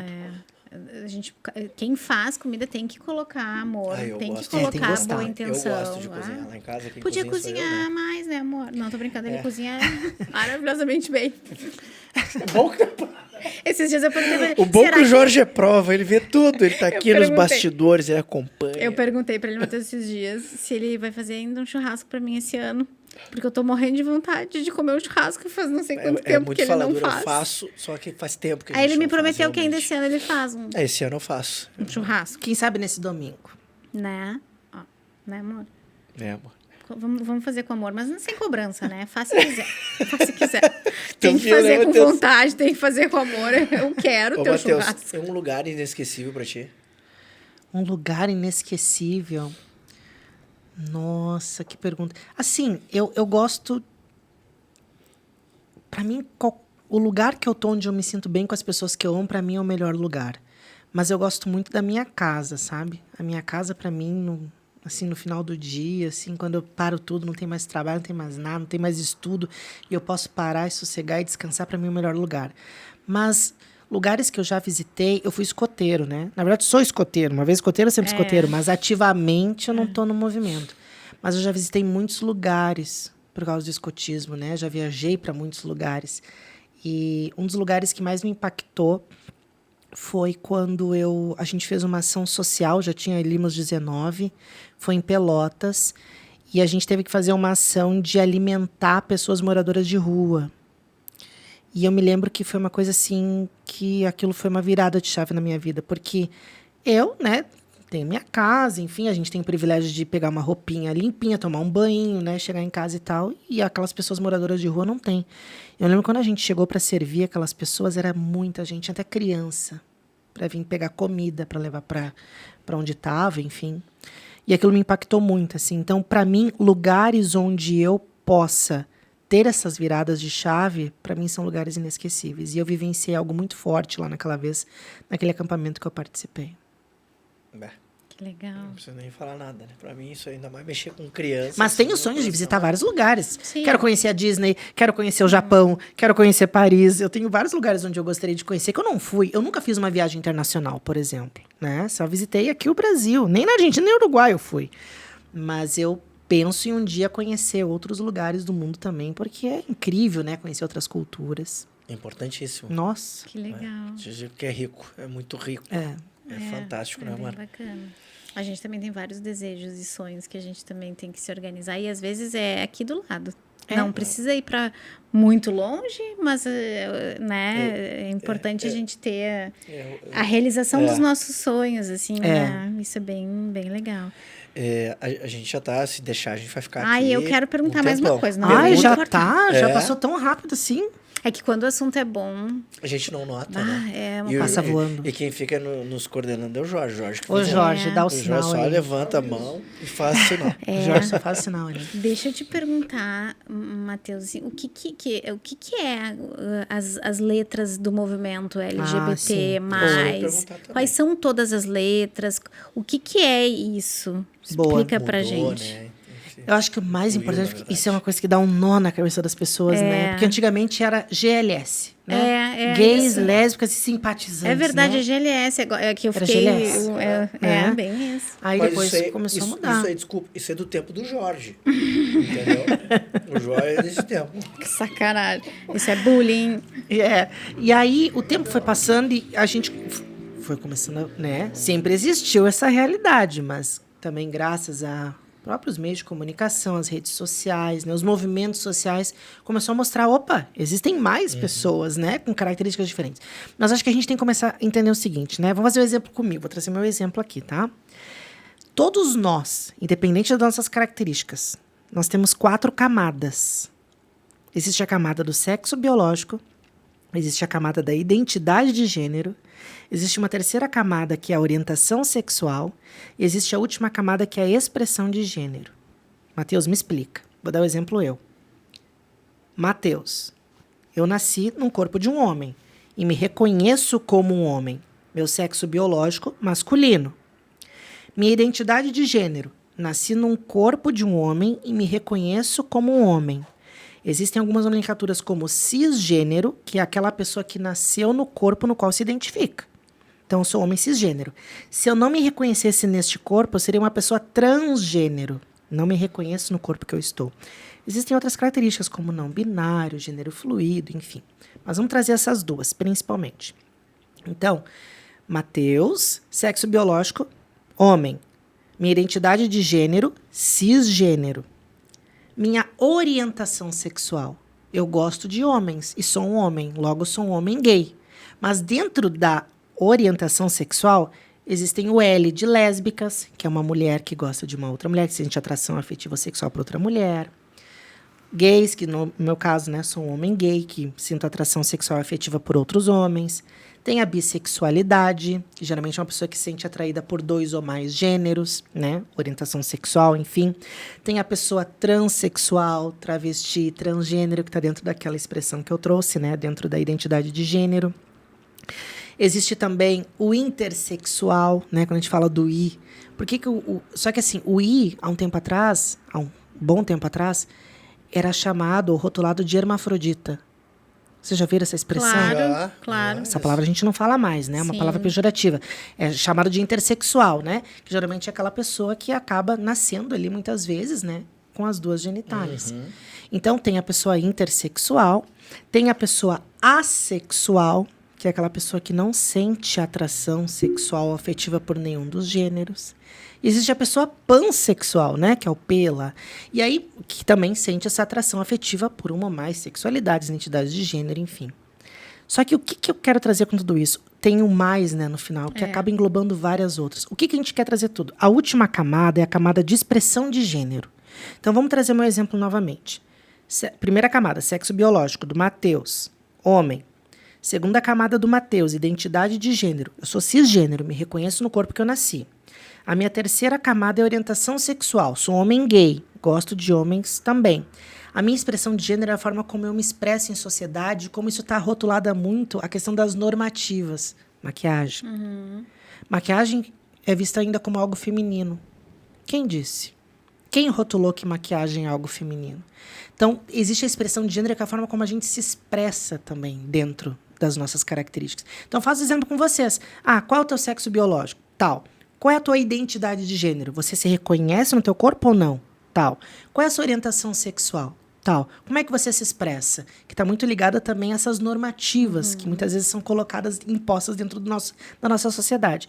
Então, quando a gente começa a entender que existe essas 4 camadas, independente da pessoa, a gente começa a olhar que existem essas diversidades que estão misturadas nessas letras. Então, o L de lésbicas, o G de gays, o B de bissexuais. Então, assim, tudo isso está na internet. Tudo isso está na internet. Mas eu acho que é legal a gente fazer primeiro esse exercício das camadas, que às vezes a pessoa pensa, como assim? Até para entender, né, a composição. Exato. Do todo. Não é solto. Porque às vezes a pessoa assim, aquela pessoa optou por ser gay. Não, não é opção sexual, é uma orientação. E eu sempre digo, né, as pessoas dizem assim, às vezes a pessoa se confunde, fala opção, né, em vez de orientação. Eu sempre digo assim, se eu tivesse que optar por ser gay, na sociedade que a gente vive, você acha que eu ia querer ser gay? Com certeza lógico, não é opção. É orientação. Eu nasci assim. Então, quando a gente fala sobre isso, a gente tem que entender que as pessoas nascem desta forma. O que pode acontecer, às vezes, mas aquela pessoa gosta de homem e gosta de mulher também. Não. É uma bissexualidade. Pode ser um gênero fluido, que é esse gênero que a pessoa também flui entre... Hoje eu posso me considerar uma mulher, eu posso me considerar daqui a pouco um homem trans, sabe? Então, isso é diversidade. E as pessoas, às vezes, não conseguem compreender porque vivem num espaço onde só tinha aquelas características ali, né? Que era considerada por muito tempo padrão, que era só desta forma. Então, quando a gente começa a olhar que existe essa diversidade tão rica e tão grande, claro, é comprido, né? LGBTQIA+. Mas ali a gente está falando de vidas, são identidades, né? E eu acho que não é difícil, é a gente buscar realmente essa informação, né? Quando a gente começa a buscar essa informação e começar a se aproximar também dessas pessoas diversas, essa pauta vai quebrando, né? E como eu digo, o mais importante de tudo é saber que o movimento LGBT, enfim, as pessoas LGBTs, elas estão buscando respeito. Respeito. E eu digo isso muito forte porque há um tempo atrás, eu até tinha esquecido de falar isso na outra parte. Como eu nasci numa família que sempre me respeitou, me incluiu, né? Nunca me discriminou, por muito tempo eu não entendia também qual era o significado da parada LGBT. Por muito tempo eu fui preconceituoso com a parada, porque eu achava que também, mas o que eu vou fazer lá? É o som alto. E até que um dia um amigo meu chegou bem assim para mim, que ele não teve a mesma sorte do que eu de crescer numa família onde foi acolhido. Ele disse assim, sabe quando é que eu consigo comemorar meu aniversário? Na parada, que é o único local que eu posso ser quem eu sou com as pessoas que me amam. Tu consegue fazer o aniversário todos os anos com a tua família? Eu digo, consigo. Parabéns, eu não consigo. Há muitos anos eu não sei o que é comemorar meu aniversário com a minha família. Então, como é que eu consigo comemorar meu aniversário? Que nem no trabalho, às vezes, eu consigo comemorar meu aniversário. Eu comemoro na parada. Que lá eu posso ser quem eu sou, e as pessoas que estão lá me amam do jeito que eu sou, e é mais um ano de vida que eu tenho. Aquilo dali me quebrou. Então, isso me fez pensar diferente. Então, esse é o convite que a gente faz hoje aqui no podcast. Se em algum momento a minha fala te incomodou, te desconfortou, ela está te convidando a mudar o teu pensamento. Para olhar de uma forma diferente. Para olhar de uma forma mais respeitosa, inclusiva. Que a gente só quer isso. A gente só quer viver num mundo onde as pessoas possam viver suas vidas em paz, realizar seus sonhos, ter oportunidade de crescimento, para a gente viver numa sociedade inclusiva. Ponto. Eu vou te dar um presente para te comemorar, inclusive, que a gente vai conseguir, de alguma forma, nessa sociedade que é injusta, a gente poder avançar. Aqui, a gente vai atingir muitas pessoas. Como meu pai gosta de falar, é um mimo, né? Quase um mimo. O pessoal da Convios mandou esse aqui, é um presente, tá? Então, depois, quando tu puder, né, degustar, apreciar, inclusive, eu não sei se tu... O vinho eu vou aprendendo todos os dias com o pessoal da Convinhos, né? E uma das dicas que a Valéria me deu, sempre quando tu servir o vinho, para tu apreciar ele, tu tampa o copo, né? Embala a taça de cristal e depois tu sente. É fantástico, tu começa a sentir tudo que vem aí. Olha, então, eu vou abrir, porque falam que quando a gente ganha presente, a gente tem que abrir. Né? É verdade. Ó, eu não sei Casa e Hermano, Malbec. Malbec? Mendoza, Argentina. Maravilhoso. Ó, maravilhoso. Obrigado, viu, Convinhos, pelo fantástico, presente. Fantástico. Então, depois que tu degustar ele, assim, tu nos conta como é que foi. Pode aí. deixar. Tá, então, eu vou te dizer uma coisa, Matheus. Eu particularmente, aqui eu tenho certeza que a Manu também, tá? Eu te confesso que eu fiquei mudo ouvindo tu explicando as coisas, porque tu tem um intelecto, tu tem uma capacidade e um entendimento muito grande de um tema que é tão sensível e que não deveria ser sensível. Deveria ser algo natural, né? Mas, infelizmente, a gente vive numa sociedade que é extremamente preconceituosa, uma sociedade machista, né? A gente fala muito disso. Eu tenho 2 meninas. Na verdade, eu tenho 3, né? Eu tenho a minha esposa e eu tenho mais 2 meninas em casa. Então, tu viver numa sociedade que é extremamente machista e preconceituosa é muito difícil. Então, literalmente, a ideia do podcast, que desde que a gente criou, foi, né? Tá ali, a ação vai, né? E a gente sempre tem por trás do descomplicar a vida. Porque a intenção daqui é literalmente descomplicar a vida. Porque a gente mais complica do que descomplica. Então, a ideia é literalmente trazer temas que são, de uma forma... assim como a gente falou, sensível, de uma forma que a gente deveria tratar de uma naturalidade pra e não gerar reflexões, para gerar né? reflexões. E principalmente o que tu falaste agora no final foi para mim é muito importante. Se quem ouviu se sentiu incomodado com a tua fala, vai procurar tratar e entender isso, porque tem alguma coisa que é teu aí nisso. É teu de alguma forma. Quem fez terapia ou quem faz terapia vai entender isso, né? Que quando a gente se incomoda com o comportamento de alguém, alguma coisa no comportamento dele, seja de quem for, tem alguma coisa no teu no teu ser, né? Então trata isso. Então eu acho que a mensagem que tu trouxe para nós aqui foi muito rica. Mas eu não sei se é essa mensagem que tu quer, se é mas só aí essa mensagem que tu Calma, quer que eu vou passar. chegar lá. E aí, antes, a gente sempre pede para os nossos convidados que vêm aqui, e aí tem aquele cérebrozinho ali, né? Que tá ali. A gente quer entender agora, com o final, que a gente fechar aqui o nosso podcast, eu quero que tu diga qual que é a mensagem que tu quer transmitir, o que tu quer passar, o que o Matheus está sentindo hoje que quer contribuir conosco aqui. Deixar. Eu gosto de uma frase do Mandela, que ele diz bem assim: ninguém nasce odiando outra pessoa pela sua característica, aparência, condição. Para odiar, a gente tem que aprender, primeiramente. E se a gente pode aprender a odiar, por que a gente primeiro não é ensinado a amar? Quando eu falo de inclusão, que é esse comportamento humano, eu quero dizer que, assim como amar é um comportamento humano, ser ético é um comportamento humano, a inclusão também é um comportamento humano. E esse exercício que a gente teve aqui hoje de conversar, se conhecer e buscar também se autoconhecer é importante para a gente mudar essa realidade, que é aquele caso da ambulância que eu falei lá atrás. É uma vida lutando contra a morte ali dentro. Se eu entendo naquele momento tão simples que é uma vida e não me apego aos rótulos, por que durante toda a vida a gente se apega a esses rótulos, né? E a gente não deixa as pessoas viverem? Então é importante buscar esse autoconhecimento. Se a minha fala gerou desconforto, eu fico muito feliz, porque esse desconforto que é importante para a gente poder pensar, sair fora daquela casinha, daquela caixinha que a gente está dizendo, realmente, eu já tive comportamentos e atitudes assim, nunca tinha parado para pensar dessa forma, como é que eu posso ser diferente no meu dia a dia? Então, o que eu deixo para as pessoas realmente é busquem essa informação, Aprendam, façam exercício da ambulância, isso já não passou na cabeça de vocês também. E aprenda que são vidas acima de tudo. Eu quero chegar um dia num momento de mundo que eu não preciso mais falar sobre inclusão e diversidade. Mas eu entendi que essa é a minha missão. Se eu quero ficar até o último dia da minha vida, meu último respiro, falando sobre isso, eu vou falar. Porque é importante. Para as pessoas poderem se conscientizar e aprender esse tema de uma forma que não peguem o ranço. Mas que olhem com essa vontade de, cara, eu agia dessa forma, eu não compreendi que isso machucava, gerava alguém. Às vezes, dentro da própria família, você pode perceber. Nossa, eu nunca parei para pensar que aquela piadinha podia estar ofendendo meu primo lá, que a gente fazia as piadas. Às vezes, um irmão, dentro da própria casa. Né? Por que meu irmão resolveu sair de casa aos 16 anos, se revoltou, falou que ia embora? Talvez o irmão nunca teve coragem de falar para a família que era LGBT, que não sabia como os pais iam reagir. Então, ele foi buscar outros caminhos. Então, a gente tem que ter esse cuidado, sabe? O que a gente ensina para as crianças, né? As crianças nascem puras, é a gente que ensina o preconceito. É a gente que faz a piadinha, é a gente que puxa a criança para não chegar perto, muitas vezes, daquela pessoa que é muito diferente. Por quê? Às vezes, a gente ensina a criança a não chegar perto daquela pessoa, às vezes tem algum tipo de deficiência. Ai, filha, não, vem para cá. Por quê? Vamos conhecer, vamos permitir conhecer essa diversidade.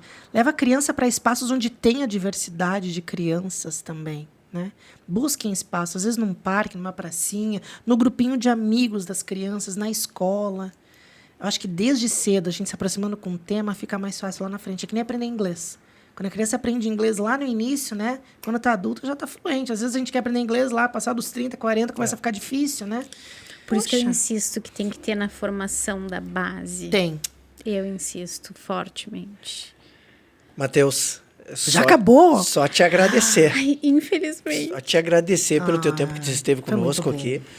Uma das coisas que a gente vai fazer, eu sempre me esqueço e o Jorge sempre fala para nós e a gente tem que mudar também aqui, né?